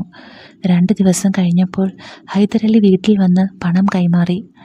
അതിൻ്റെ കൂടെ മൻസൂർ തന്ന 50,000 ചേർത്ത് അനസൂയയുടെ മൂലധനം റെഡിയായി. അന്ന് വൈകിട്ട് അവൾ അനിതയുമൊത്ത് ബിസിനസ് ഏജൻറ്റ് രോഹിത്തിനെ കണ്ടു. ക്യാഷ് അക്കൗണ്ടിലേക്ക് കൈമാറുന്നതായിരുന്നു കൂടുതൽ സേഫ്. എനിവേ, സാരമില്ല. 3 ലക്ഷം രൂപ തൻ്റെ ബാഗിൽ വെച്ചുകൊണ്ട് അയാൾ പറഞ്ഞു. തിരിച്ചു വരുമ്പോൾ അനിതയുമൊത്തൊരു റെസ്റ്റോറൻറ്റിലിരുന്ന് ഷവർമയൊക്കെ കഴിച്ചാണ് അനസൂയ വീട്ടിലേക്ക് മടങ്ങിയത്. അടുത്ത ദിവസം വീടിൻ്റെ പുറകുവശത്തുള്ള പഴയ കളപ്പുര പരമുവിനെ കൊണ്ട് വൃത്തിയാക്കിച്ചു. ഒരാഴ്ച കഴിയുമ്പോൾ ആദ്യത്തെ കൺസൈൻമെൻറ്റ് വരും എന്നാണ് രോഹിത്ത് പറഞ്ഞത്. അത് വന്നാൽ കളപ്പുരയിൽ വയ്ക്കാം. പിന്നെ ഓർഡർ കിട്ടുന്നതിനനുസരിച്ച് പാക്ക് ചെയ്ത് വിലാസമനുസരിച്ച് അയച്ചു കൊടുക്കാം. എല്ലാത്തിനും പരമു സഹായിയായി കൂടെ ഉണ്ടാകും. ഒരു കാരണവശാലും ഭരതേട്ടൻ ഇതൊന്നും അറിയരുതെന്ന് അനസൂയയ്ക്ക് നിർബന്ധമുണ്ടായിരുന്നു. അറിഞ്ഞാൽ തന്നെ പരിഹസിക്കും, പിന്നെ ശകാരവും. അതാവും ഉണ്ടാവുക. കുറച്ചുനാൾ കാര്യങ്ങളെല്ലാം ഒന്ന് ശരിയായി വന്നിട്ട് പിന്നെ പറയാം. അപ്പോൾ തന്നെ ശകാരിക്കാനും പരിഹസിക്കാനും ഒന്നും സ്കോപ്പ് ഉണ്ടാവില്ല. അനസൂയ കണക്ക് കൂട്ടി. ഒരാഴ്ച കഴിഞ്ഞിട്ടും കൺസൈൻമെൻറ്റ് വരാതിരുന്നപ്പോൾ അനസൂയ രോഹിത്തിനെ വിളിച്ചു. ഫോൺ സ്വിച്ച്ഡ് ഓഫ് ആയിരുന്നു. അവൾ അനിതയെയും വിളിച്ചു. എൻ്റെ 2ാമത്തെ കൺസൈൻമെൻറ്റും വന്നില്ലടോ, അനിത പറഞ്ഞു. എന്തോ പ്രശ്നമുണ്ടെന്ന് തോന്നുന്നു. സാരമില്ല, ശരിയായിക്കോളും. അടുത്ത ദിവസവും അതിനടുത്ത ദിവസവും രോഹിത്തിൻ്റെ ഫോൺ സ്വിച്ച് ഓഫ് ആയി തന്നെ നിന്നപ്പോൾ അനസൂയയ്ക്ക് പേടി തോന്നി തുടങ്ങി. പലതവണ അവൾ അനിതയെ വിളിച്ചു. അനിതയും പരിഭ്രാന്തിയിലായിരുന്നു. 1 ആഴ്ച കഴിഞ്ഞു, 2 ആഴ്ച കഴിഞ്ഞു, 1 മാസം തന്നെ കഴിഞ്ഞു. എന്നിട്ടും രോഹിത്തിൻ്റെ വിവരമൊന്നുമില്ല. ഒടുവിൽ അവൾ ഭയന്ന പോലെ അനിതയുടെ ഫോൺ വന്നു. എടി, ഞാൻ അന്വേഷിക്കാവുന്ന അത്രയും അന്വേഷിച്ചു. രോഹിത്തിൻ്റെ സുഹൃത്തുക്കൾ പോലും പറയുന്നത് അയാളെ കാണാനില്ലെന്നാണ്. എനിക്ക് പേടിച്ചിട്ട് എൻ്റെ കൈയും കാലും മരച്ചിട്ട് വയ്യടോ. അനിതയുടെ ശബ്ദം കരച്ചിൽ പോലെയായിരുന്നു. അനസൂയയ്ക്ക് എന്ത് പറയണമെന്ന് ഒരു നിശ്ചയവും ഉണ്ടായിരുന്നില്ല. ഞെട്ടൽ കൊണ്ട് അവളുടെ ശബ്ദം തൊണ്ടയിൽ നിന്ന് പുറത്തു വന്നില്ല. നീ എന്തെങ്കിലും പറയടോ, അനിത പറഞ്ഞു. അനസൂയയുടെ ശബ്ദം പതറി. ഞാൻ എന്തു പറയാനാ? ചതി പറ്റിയോ?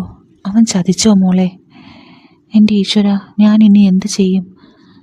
പരസ്പരം വേവലാതി പങ്കുവെക്കാൻ മാത്രമേ 2 പേർക്കും കഴിഞ്ഞുള്ളൂ. പോലീസിൽ പരാതിപ്പെട്ടാലോ? അനിത ചോദിച്ചു. അയ്യോ വേണ്ട, എനിക്കത് പറ്റില്ല. ഭരതേട്ടൻ അറിഞ്ഞാൽ എന്നെ കൊല്ലും. അനസൂയ കരഞ്ഞു. എൻ്റെ ദൈവമേ, ഞാൻ എന്തൊരു മണ്ടിയാ! ഇതിൽ നിന്ന് എങ്ങനെ ഞാൻ രക്ഷപ്പെടും? അന്ന് വൈകുന്നേരം മുഴുവൻ അനസൂയ ഇരുന്ന് കരഞ്ഞു. അതല്ലാതെ ഒന്നും ചെയ്യാൻ അവളെക്കൊണ്ട് സാധിക്കുമായിരുന്നില്ല. ദിവസങ്ങൾ തള്ളി നീക്കാൻ അനസൂയ പണിപ്പെട്ടു. വീടിന് പുറത്തിറങ്ങാൻ അവൾ മടിച്ചു. എപ്പോഴെങ്കിലും ചെറിയ ആവശ്യങ്ങൾക്ക് പുറത്തിറങ്ങുമ്പോൾ അവളുടെ കണ്ണുകൾ പ്രതീക്ഷയോടെ ഒരു മുഖത്തിനു വേണ്ടി പരതിക്കൊണ്ടിരുന്നു. പ്രതീക്ഷിക്കാതെ ഒരു നിമിഷം രോഹിത് തൻ്റെ മുന്നിൽ വന്നു പെടുമെന്ന് അവൾ പ്രത്യാശിച്ചു. ആൾക്കൂട്ടത്തിലെല്ലാം അവൾ രോഹിത്തിനെ തിരഞ്ഞു. എന്നാൽ നിരാശയായിരുന്നു ഫലം. മാസങ്ങൾ കഴിയും തോറും അവൾക്കൊരു കാര്യം മനസ്സിലായി. ചതിക്കപ്പെട്ടിരിക്കുന്നു.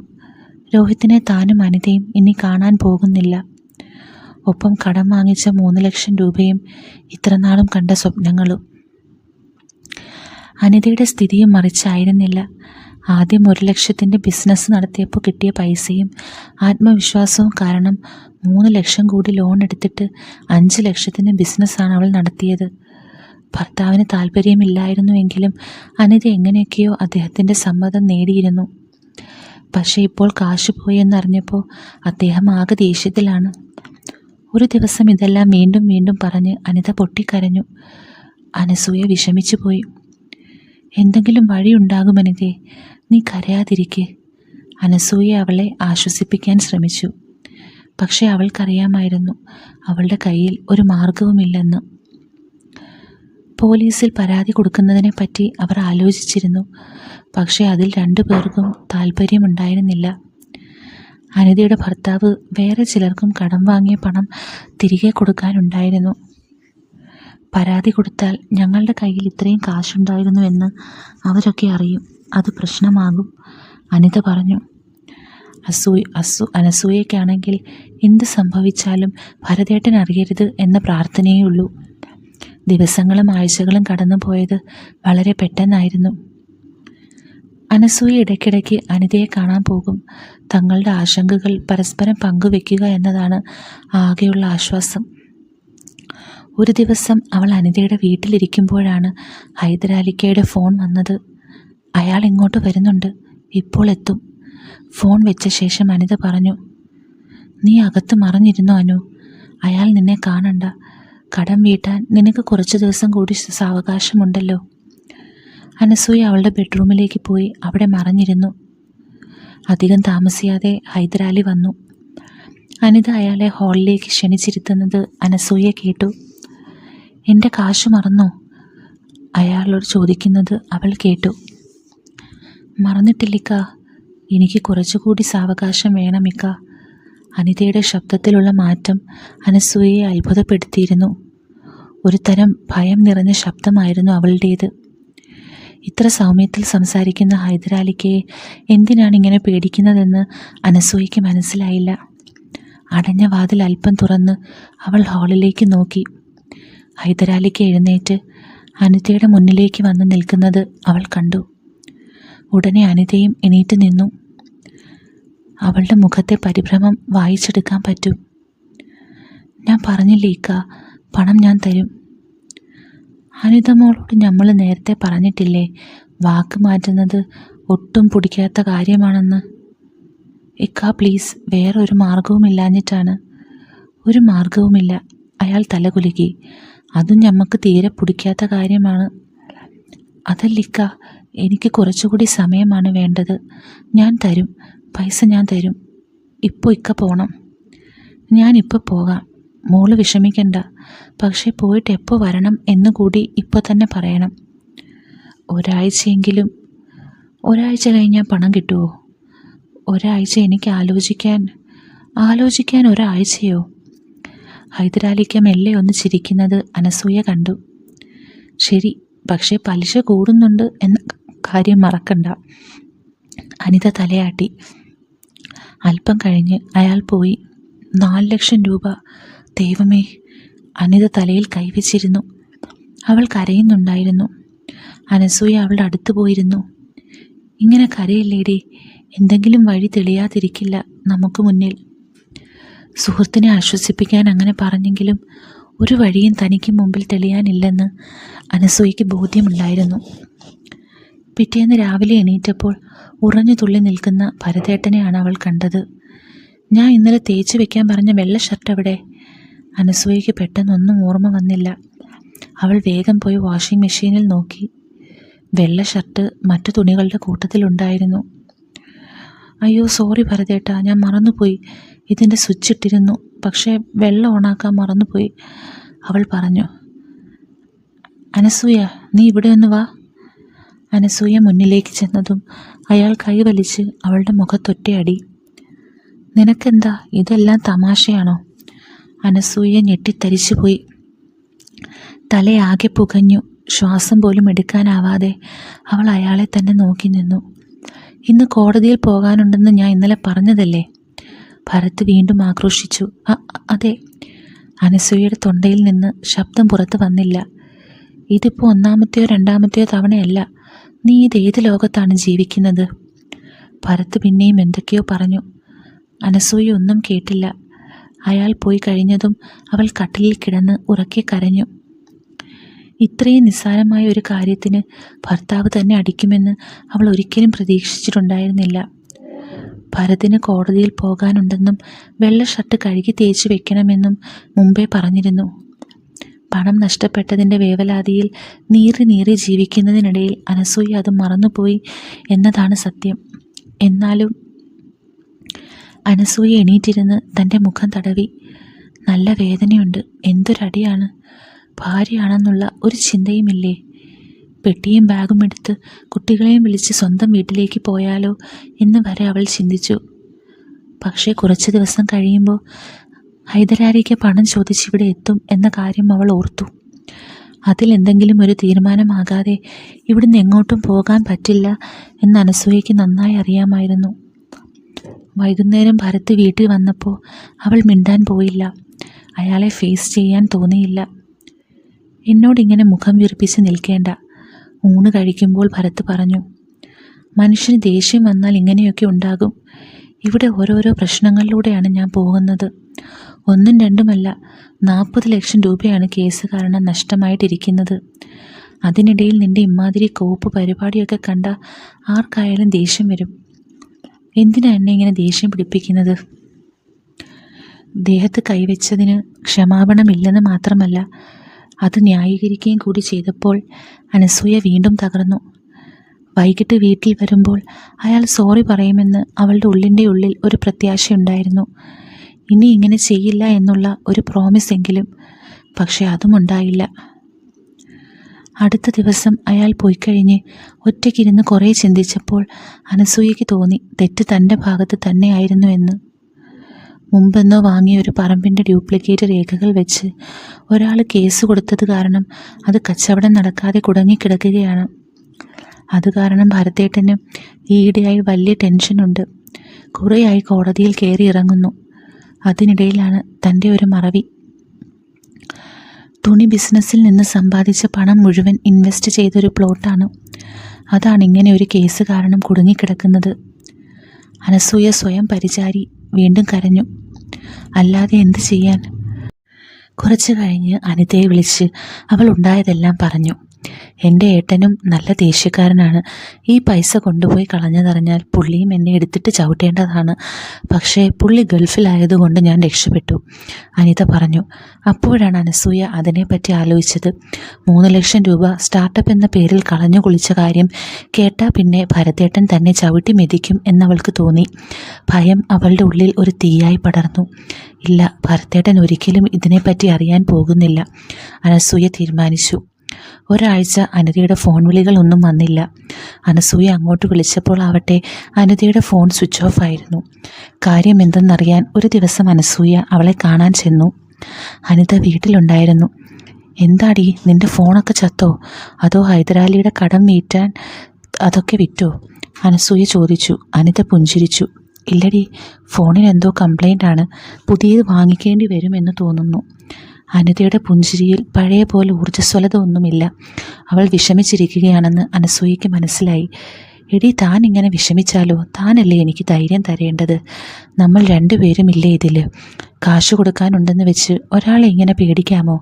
പിടിച്ച് തിന്നുകയൊന്നും ഇല്ലല്ലോ അയാൾ നമ്മളെ, അനസൂയ പറഞ്ഞു. അതൊന്നുമല്ലടി, ഞാൻ ഓക്കെയാണ്, അനിത പറഞ്ഞു. പിന്നെ കാര്യങ്ങൾ ശരിയാകുന്നുണ്ട്. അനസൂയ അത്ഭുതപ്പെട്ടു. അതെങ്ങനെ ശരിയായി? പൈസ കിട്ടിയോ? പൈസ ഒന്നും കിട്ടിയില്ല. ഞാൻ അയാളോട് പിന്നെയും സംസാരിച്ചു. എന്നിട്ട് അയാൾ സമ്മതിച്ചോ? കാശ് വേണ്ടെന്ന് സമ്മതിച്ചോ? 1 ലക്ഷം കുറച്ചിട്ടുണ്ട്. അതെയോ? അപ്പോൾ രക്ഷപ്പെട്ടല്ലോ, അനസൂയ ആഹ്ലാദത്തോടെ പറഞ്ഞു. അങ്ങനെ ചെയ്യുമോ? അതുപോട്ടെ, ഇനി 2 ലക്ഷം പിന്നെ എങ്ങനെ കൊടുക്കും? 2 തവണ കൂടി അയാളെ കാണേണ്ടി വരും. അതെന്താ, ഓരോ തവണ കാണുമ്പോഴും ഓരോ ലക്ഷം കുറയുമോ? അനസൂയ വീണ്ടും ആശ്ചര്യപ്പെട്ടു. അതുപോട്ടെ, നിന്റെ പ്ലാൻ എന്താണ്? അനിത അന്വേഷിച്ചു. എൻ്റെ പ്ലാൻ എന്താ? നീ ചെയ്യുന്നത് എന്താണ് അത് തന്നെ ഞാനും ചെയ്യും. അനിത അവളെ ഒന്ന് നോക്കി. ആ നോട്ടത്തിൽ എന്തോ പന്തികേടുള്ളതുപോലെ അനസൂയയ്ക്ക് തോന്നി. എന്താ നിന്റെ മനസ്സിൽ? തെളിച്ചു പറയ്, അവൾ ചോദിച്ചു. ഞാൻ എങ്ങനെയാടാ അത് നിന്നോട് പറയാ? അനിതയുടെ ശബ്ദത്തിൽ പരിഭ്രാന്തി നിറഞ്ഞിരുന്നു. എന്തായാലും എന്നോട് പറയടി, ഇത് എന്നെ കൂടി ബാധിക്കുന്ന പ്രശ്നമാണ്. നിന്റെ കൂടെ തന്നെ പെട്ടതാണ് ഞാനും. കുറച്ച് ദിവസം കഴിഞ്ഞാൽ അയാൾ എൻ്റെ അടുത്ത് വരും. എന്താ ചെയ്യണ്ടേ? ഒരെത്തും പിടിയും കിട്ടുന്നില്ല. ആലോചിക്കുമ്പോൾ തന്നെ കണ്ണിലാകെ ഇരുട്ട് നിറയുന്നു. ആ ഹൈദരിക്ക നമ്മൾ വിചാരിച്ച ആളല്ലടി അയാൾ, അനിത പറഞ്ഞു. പിന്നെ? അനിത താഴേക്ക് നോക്കി അല്പസമയം മിണ്ടാതിരുന്നു. എന്നെ ഇങ്ങനെ ടെൻഷൻ അടിപ്പിക്കാതെ നീ കാര്യം പറ അനിതേ. അയാൾ നിന്നെ കാണാൻ വന്നില്ലേ? എന്താ സംഭവിച്ചേ? പറയാം. അനിത നീണ്ട ഒരു ശ്വാസം ഉള്ളിലേക്കെടുത്തു. പിന്നെ മെല്ലെ പറയാൻ തുടങ്ങി. അയാൾ വന്നത് ഒരു ഉച്ച സമയത്താണ്, ആരുമില്ലാത്ത നേരം. ഞാൻ പറഞ്ഞു, കാല് പിടിക്കാൻ കുറച്ച് സാവകാശം വേണം. എൻ്റെ ഭർത്താവിനോട് വേറെ എവിടുന്നെങ്കിലും പണം കിട്ടുമോ എന്ന് ഞാൻ ചോദിച്ചിരുന്നു. എന്തു വേണമെങ്കിലും കാട്ടിക്കോ, എന്നോട് ചോദിക്കേണ്ട എന്നാണ് മൂപ്പരുടെ ലൈൻ. ഞാൻ എന്ത് പറഞ്ഞിട്ടും ഹൈദരാലിക്ക് വിട്ടില്ല. അയാളുടെ ഡയറിയിൽ എൻ്റെ പേരുണ്ട്. അത് വസൂലാക്കാതെ എൻ്റെ പേര് വിട്ടില്ല എന്ന് പറഞ്ഞു. ഞാൻ പറഞ്ഞു, എൻ്റെ കയ്യിൽ ഒരു വഴിയും തെളിയുന്നില്ല. നിങ്ങളായിട്ട് എന്തെങ്കിലും മാർഗം പറഞ്ഞതാ എന്ന്. അയാൾ എന്നെ ഒരു നോട്ടം നോക്കി. ഞാൻ ചൂളിപ്പോയി. എന്നെ പച്ചയ്ക്ക് തിന്നുന്ന നോട്ടം. ഞാനാകെ വിയർത്ത് നിൽക്കുമ്പോൾ എൻ്റെ കൈ പിടിച്ച് വാ എന്ന് പറഞ്ഞിട്ട് എന്നെ സോഫയിൽ കൂടെ ഇരുത്തി. എൻ്റെ കൂടെ ചേർന്നിരിക്കുക. എന്നിട്ട് തോളത്ത് കൈയിട്ടു. ഇങ്ങനെയൊന്നും ഞാൻ ചെയ്യാറില്ല, പക്ഷേ തന്നോടുള്ള ദയവ് കൊണ്ടാണ് ഇപ്പോൾ ഇങ്ങനെ ചെയ്യുന്നത് എന്ന് പറഞ്ഞു. എൻ്റെ കവിളത്തൊന്ന് തൊട്ടു. ഭർത്താവ് പോലും കൈയൊഴിഞ്ഞല്ലോ, ഇനിയിപ്പോൾ ഞാൻ എന്താ ചെയ്യുക? ഇങ്ങനെ പോയാൽ എൻ്റെ ബിസിനസ് പൂട്ടും. തനിക്ക് തന്ന കാശ് തിരിച്ചു മേടിക്കാൻ കഴിഞ്ഞില്ല എന്ന് നാട്ടുകാരറിഞ്ഞാൽ എനിക്കത് ക്ഷീണമാണ്. അതുകൊണ്ട് ഈ വിവരം ആരും പുറത്തിറങ്ങരുത്. ഞാൻ പറഞ്ഞു, ഞാൻ ആരോടും പറയില്ല എന്ന്. അപ്പോൾ അയാൾ ഒന്ന് ചിരിച്ചു. ആരോടും പറയില്ല എന്നതിനൊരു ഉറപ്പ് വേണ്ടേ? അതുകൊണ്ട് അനിത ഇങ്ങോട്ട് താഴോട്ടിരിക്കെ, എന്നോട് താഴെ നിലത്തിരിക്കാൻ പറഞ്ഞു. ആദ്യം എനിക്കൊന്നും മനസ്സിലായില്ല, പക്ഷേ ഞാൻ താഴെ ഇരുന്നു. എന്നിട്ട്? അനസൂയ ആകാംക്ഷയോടെ ചോദിച്ചു. അനിത താഴേക്ക് നോക്കി. എനിക്കത് പറയാൻ തന്നെ എന്തോ പോലെ. എന്താണെങ്കിലും പറയടി, അനിത അനുവിൻ്റെ ചെവിയിൽ പതുക്കെ പറഞ്ഞു. അത് കേട്ട് അനസൂയ ഞെട്ടിപ്പോയി. എന്നിട്ടെന്താ? വരുന്നത് വരട്ടെ എന്ന് കരുതി ഞാൻ അനുസരിച്ചു. എങ്ങനെയും ഒഴിഞ്ഞു പോകണ്ടേ ഈ മാരണം? അനസൂയയുടെ നോട്ടം അറിയാതെ തന്നെ അനിതയുടെ ചുണ്ടുകളിൽ പതിഞ്ഞു. വിളറി വെളുത്തുപോയി അവൾ. എൻ്റെ ദൈവമേ, അങ്ങനെയാണ് 1 ലക്ഷം കുറഞ്ഞതല്ലേ? ഇനി 2 വട്ടം കൂടി അയാൾ കാണേണ്ടി വരുമല്ലോ. അല്ലാതെ നിവൃത്തിയില്ല. അത് കഴിഞ്ഞ് എല്ലാം തീരുമല്ലോ എന്നേ ഞാൻ വിചാരിക്കുന്നുള്ളൂ. നിന്നോട് ഞാൻ പറഞ്ഞത് ഒന്ന് കരുതിയിരിക്കാനാണ്. ഞാൻ കാരണമാണല്ലോ നീ ഇതിൽ പെട്ടത്. അനിതയുടെ വാക്കുകളിൽ കുറ്റബോധം പ്രകടമായിരുന്നു. പൈസ കൊണ്ടുപോയ ആ പരമനാറി രോഹിത്തിനെ എൻ്റെ കയ്യിൽ കിട്ടിയിരുന്നെങ്കിൽ ഞാൻ അയാളെ മണ്ണെണ്ണ ഒഴിച്ച് കത്തിച്ചേനെ, അനസൂയ ഈർഷ്യയോടെ പറഞ്ഞു. എന്തായാലും നീയൊന്ന് കരുതിയിരിക്കണം മനു, അനിത ഉപദേശിച്ചു. ഞാൻ കരുതിയിരുന്നിട്ട് എന്ത് ചെയ്യാനാ? ഇക്കാര്യം ഭരതേട്ടനോട് പറയാൻ തന്നെ പേടിയാണ്. 2 ആഴ്ച കഴിഞ്ഞാൽ ഹൈദരലി നിൻ്റെ അടുത്തും വരും. അയാളുടെ ഒലക്കയുടെ കണക്ക് പുസ്തകം കൊണ്ട്. നീ ശരിക്കും കരുതിയിരിക്കണം അനു. അന്ന് രാത്രി കിടന്നപ്പോൾ അനസൂയയ്ക്ക് ഉറക്കമേ വന്നില്ല. സോഫയിലിരിക്കുന്ന ഹൈദരലിയെയും അയാളുടെ ആജ്ഞ അനുസരിച്ച് നിലത്തിരിക്കുന്ന അനിതയെയും അവൾ മനസ്സിൽ കണ്ടു. 2 ആഴ്ച കഴിഞ്ഞാൽ ഹൈദരലി നിൻ്റെ അടുത്തും വരും. അനിതയുടെ ഈ വാക്കുകൾ അനസൂയയുടെ തലയ്ക്കുള്ളിൽ പ്രതിധ്വനിച്ചു. അതിലും നല്ലത് മരിക്കുന്നതാണെന്ന് അനസൂയയ്ക്ക് തോന്നി. അടുത്ത് അരണ്ട വെളിച്ചത്തിൽ കൂർക്കം വലിച്ചു കിടന്നുറങ്ങുന്ന ഭരത്തിനെ അവൾ നോക്കി. ഹൈദരലിയുടെ ഭീമാകാര ശരീരം അവളുടെ ഓർമ്മകളെ ഭയപ്പെടുത്തി. അനിതയേക്കാൾ സൗന്ദര്യത്തിൽ ഒരുപാട് മുന്നിലാണ് ഞാൻ. തന്നെക്കൊണ്ട് എന്തും ചെയ്യിക്കാൻ ഹൈദരലി തയ്യാറാകും. അനിതയോട് ഉത്തരവിട്ടതുപോലാവില്ല തൻ്റെ അടുക്കൽ. ഓർക്കും തോറും അനസൂയയുടെ കണ്ണിൽ ഇരുട്ട് കയറി. സൗന്ദര്യം ഒരു ശാപമായി തോന്നിയ നിമിഷമായിരുന്നു അത്.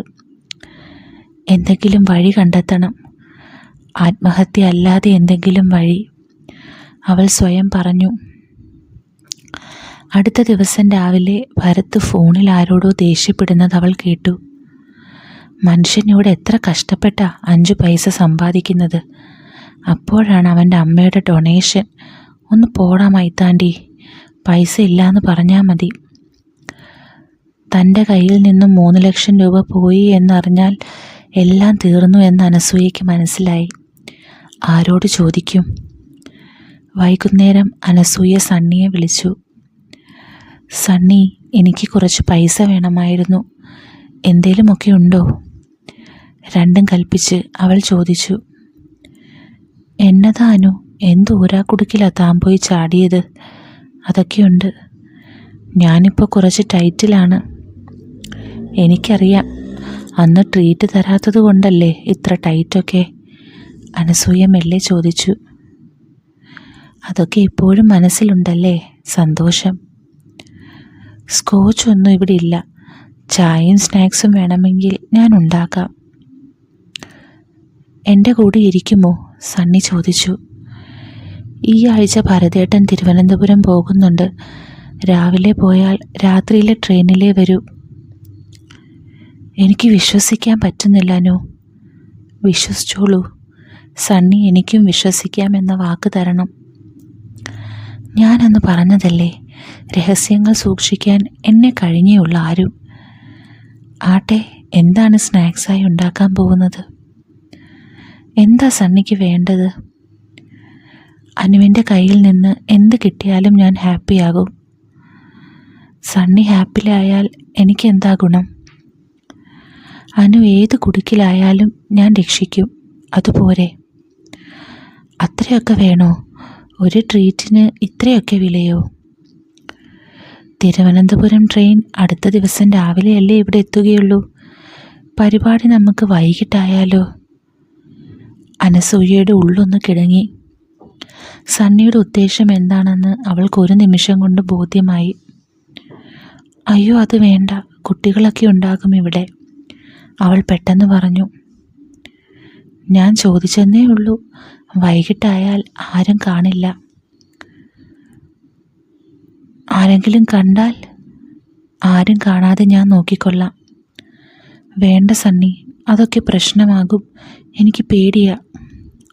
ഓക്കെ, എന്നാ വേണ്ട. ആട്ടെ, കാശ് എപ്പോഴാണ് വേണ്ടത്? എത്ര പെട്ടെന്നായാലും കുഴപ്പമില്ല.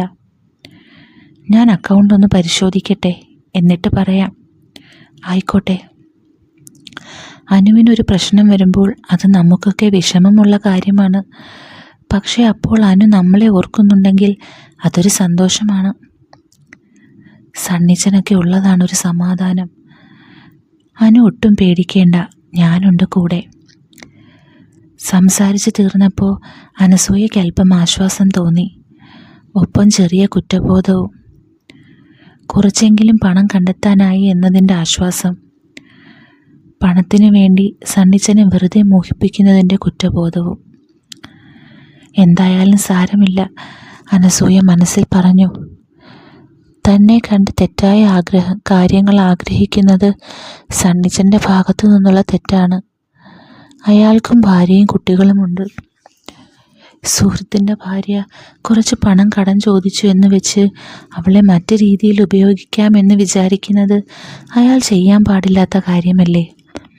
പോരാത്തതിന് തെറ്റായ ഒന്നും താൻ വാഗ്ദാനം ചെയ്തിട്ടുമില്ലല്ലോ. വെള്ളിയാഴ്ചയാണ് ഭരത് തിരുവനന്തപുരം പോകാൻ തീരുമാനിച്ചിരുന്നത്. തൻ്റെ പറമ്പിൻ്റെ രേഖകൾ സ്ഥിരീകരിക്കാൻ ഉള്ള മറ്റ് രേഖകൾ സംഘടിപ്പിക്കാനാണ്. വ്യാഴാഴ്ച ഭരത് വീട്ടിൽ വരുന്നതിന് മുമ്പ് തന്നെ അനസൂയ അയാളുടെ വസ്ത്രമെല്ലാം ഇസ്തിരിയിട്ട് വെച്ചു. വസ്ത്രങ്ങൾ അടുക്കി വയ്ക്കുമ്പോൾ അനസൂയയ്ക്ക് പരിഭ്രമം തോന്നി. നാളെ സണ്ണി വരും. വെറുതെ സംസാരിച്ചിരിക്കാൻ എന്നാണ് പറഞ്ഞിട്ടുള്ളത്. പക്ഷേ അയാളുടെ മനസ്സിൽ മറ്റെന്തെങ്കിലും ഉണ്ടോ എന്നെങ്ങനെ അറിയും? ഒന്നുമില്ലെങ്കിലും വീടിൻ്റെ വാതിൽ താനല്ലേ തുറന്നു കൊടുക്കുന്നത്? താൻ വിളിച്ചിട്ടാണ് അയാൾ വരുന്നത്.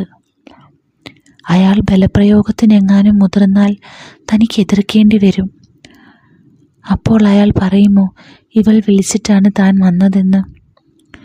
പോരാത്തതിന് കാശും ചോദിച്ചിട്ടുണ്ട്. അനസൂയ കുറേ ആലോചിച്ചു. പക്ഷേ തൻ്റെ കയ്യിൽ വേറെ ഒരു മാർഗവുമില്ല എന്നവൾക്കറിയാമായിരുന്നു. പക്ഷെ അന്ന് രാത്രി ഭരത് വീട്ടിൽ വന്നപ്പോൾ അയാൾ പറഞ്ഞു, നാളെ ഞാൻ തിരുവനന്തപുരം പോകുന്നില്ല. ഒരു ഡോക്യുമെൻ്റ് വെരിഫൈ ചെയ്യാൻ വേണ്ടിയാണ് പോവാനിരുന്നത്. പക്ഷേ ഇപ്പോൾ അതിൻ്റെ ആവശ്യം വരില്ല എന്ന് തോന്നുന്നു. അതോടെ സണ്ണിക്കുള്ള ചായ സൽക്കാരം മുടങ്ങി. ഭരത് കുളിക്കാൻ പോയ നേരം അനസൂയ സണ്ണിയെ വിളിച്ച് കാര്യം പറഞ്ഞു. അല്പനേരം നിശബ്ദനായ ശേഷമാണ് സണ്ണി മറുപടി പറഞ്ഞത്. അതേതായാലും നന്നായി. എനിക്കും നാളെ അനുവിനെ കാണാൻ നിർവാഹമില്ലാത്ത അവസ്ഥയായിരുന്നു. പണമൊന്നും റെഡിയായിട്ടില്ല. പൈസയില്ലാതെ എങ്ങനെ ഞാൻ അനുവിനെ കാണാൻ വരും എന്ന് വിചാരിച്ച് വിഷമിച്ചിരിക്കുമായിരുന്നു ഞാൻ. ഇനി ഏതായാലും കുറച്ച് ദിവസം കൂടി ഉണ്ടല്ലോ. ഞാൻ ഒന്നുകൂടി ശ്രമിക്കട്ടെ. ചായ സൽക്കാരമില്ല എന്നറിഞ്ഞതും സണ്ണി കാലുമാറിയതാണെന്ന് അനസൂയയ്ക്ക് തോന്നി. അന്ന് രാത്രി ഉറങ്ങാൻ കിടക്കുമ്പോൾ അനസൂയയുടെ മനസ്സ് കലുങ്കക്ഷമായിരുന്നു. ഇനി എന്തു ചെയ്യും? ഹൈദരാലിക്കോട് ഇനി എന്തു മറുപടി പറയും? കുറച്ച് ദിവസം കഴിഞ്ഞപ്പോൾ അനസൂയയുടെ വേവലാതിയെ സാധൂകരിച്ചുകൊണ്ട് ഹൈദരാലിക്ക് അവളെ തേടിയെത്തി. വെള്ള ജുബ്ബയും കറുത്ത പാൻസും ഇട്ട അയാൾ അകത്തേക്ക് കയറിയപ്പോൾ തന്നെ അനസൂയയുടെ ചങ്കിടിക്കാൻ തുടങ്ങി. ഒരുവിധം അയാളെ ലിവിംഗ് റൂമിലിരുത്തി അവൾ ചായ എടുക്കാൻ അടുക്കളയിലേക്ക് പോകാൻ തുടങ്ങി. പക്ഷെ അയാൾ പറഞ്ഞു, വേണ്ട മോളെ, ഇക്കയ്ക്ക് അല്പം ധൃതിയുണ്ട്. എൻ്റെ കാശ് കിട്ടിയ വേഗം പോകാമായിരുന്നു. അനസൂയയുടെ ഹൃദയമിടിപ്പ് വീണ്ടും വർദ്ധിച്ചു. ഈശ്വര, എന്തു പറയും? ഇക്ക, അത് പിന്നെ എൻ്റെ കയ്യിൽ പണം ഇപ്പോൾ റെഡിയായിട്ടില്ല. ഞാൻ വിചാരിച്ച പോലെ കാര്യങ്ങൾ ശരിയായില്ല. എനിക്ക് ഹൈദരാലിക്കയുടെ മുഖത്ത് സൗമ്യഭാവം മാത്രമേ ഉള്ളൂ. എന്നിട്ടും എന്തെന്നറിയാത്ത ഭയവും പരിഭ്രമവും കൊണ്ട് വാക്കുകൾ പൂർത്തിയാക്കാൻ അനസൂയയ്ക്ക് കഴിഞ്ഞില്ല. അയാളുടെ തീക്ഷ്ണമായ കണ്ണുകളും പറ്റി വെട്ടി നിരത്തിയ നരച്ച താടിയും കഴുത്തിൽ തെളിഞ്ഞു കാണുന്ന നെഞ്ചിലെ മുടികളും അവളെ ഭയപ്പെടുത്തി. പുറമേ സൗമ്യനായി അഭിനയിക്കുന്നുണ്ടെങ്കിലും ഏത് നിമിഷവും തന്നെ വലിച്ചിഴച്ച് ബെഡ്റൂമിലേക്ക് കൊണ്ടുപോകാനാണ് അയാൾ വന്നിരിക്കുന്നത് എന്നവൾക്ക് തോന്നി. അത് സാരമില്ല മോളെ, അടുത്ത തവണ തന്നാൽ മതി. ഹൈദരലിക്ക് പുഞ്ചിരിച്ചു. തൻ്റെ സുഹൃത്ത് അനിതയും ഇങ്ങനെ തന്നെയായിരുന്നു. പക്ഷേ 2 മാസം കൊണ്ട് 2.5 ലക്ഷം രൂപ തിരിച്ചു തന്നു. അതെയോ? അനസൂയ അമ്പരന്നു. അവളുടെ ബിസിനസ്സും വിചാരിച്ച പോലെ അല്ലായിരുന്നല്ലോ. ശരിയാ, ആ കൊച്ചിൻ്റെയും ബിസിനസ് ആദ്യം ഒന്ന് പാളിയിരുന്നു. പക്ഷേ ഇപ്പോൾ ശരിയായിട്ടുണ്ടെന്ന് തോന്നുന്നു. അതുകൊണ്ടല്ലേ പണം തിരിച്ചു വന്നത്. എന്താണ് മോളുടെ ബിസിനസ് എന്നെനിക്കറിയില്ല. പക്ഷേ എല്ലാം ശരിയാകും. ഒട്ടും പേടിക്കണ്ട. അനിത 2.5 ലക്ഷം ഹൈദരാലിക്ക് കൊടുത്തിട്ടുണ്ടെങ്കിൽ 2ാം തവണയും അയാൾ അവളെ കാണാൻ പോയിട്ടുണ്ടാകും എന്ന് അനസൂയയ്ക്ക് മനസ്സിലായി. പക്ഷെ അതിനെപ്പറ്റി അയാൾ തന്നോടൊന്നും പറയില്ല എന്നും അവൾക്ക് മനസ്സിലായി. ഒരു 2 ആഴ്ചയെങ്കിലും എനിക്ക് തരൂ. ഞാൻ എന്തെങ്കിലും മാർഗം കണ്ടുപിടിക്കാം. I promise U. നാളെ കഴിഞ്ഞ് ഞാൻ വരും. അപ്പോൾ എനിക്ക് 1 ലക്ഷമെങ്കിലും വേണം. ഇല്ലെങ്കിൽ പിന്നെ ഞാൻ പറയുന്നത് അനുക്കൊച്ച് കേൾക്കേണ്ടി വരും. എന്താ പറഞ്ഞത്? പണം കടം കൊടുക്കുന്നവരുടെ രീതി അങ്ങനെയാണ്. എന്ത് ബിസിനസ്സിന് വേണ്ടിയാണോ പണം കടം മേടിച്ചത് ആ ബിസിനസ് കടക്കാർ കൊണ്ടുപോകും. രേഖകളില്ലാത്ത ലോണായതുകൊണ്ട് രേഖകളില്ലാത്ത ഒരു തരം ജപ്തി എന്ന് വെച്ചാൽ കൊച്ചിൻ്റെ ബിസിനസ്സിൽ തീരുമാനം ഞാൻ എടുക്കും എന്നർത്ഥം. സൗമ്യമായ ശബ്ദത്തിൽ അയാൾ വിശദീകരിച്ചു. അനസൂയ ആയതുകൊണ്ടാണ് ഞാൻ ഇത്ര മാന്യമായിട്ട് സംസാരിക്കുന്നത്. സഹായിക്കാനാണ് ഞാൻ വന്നത്.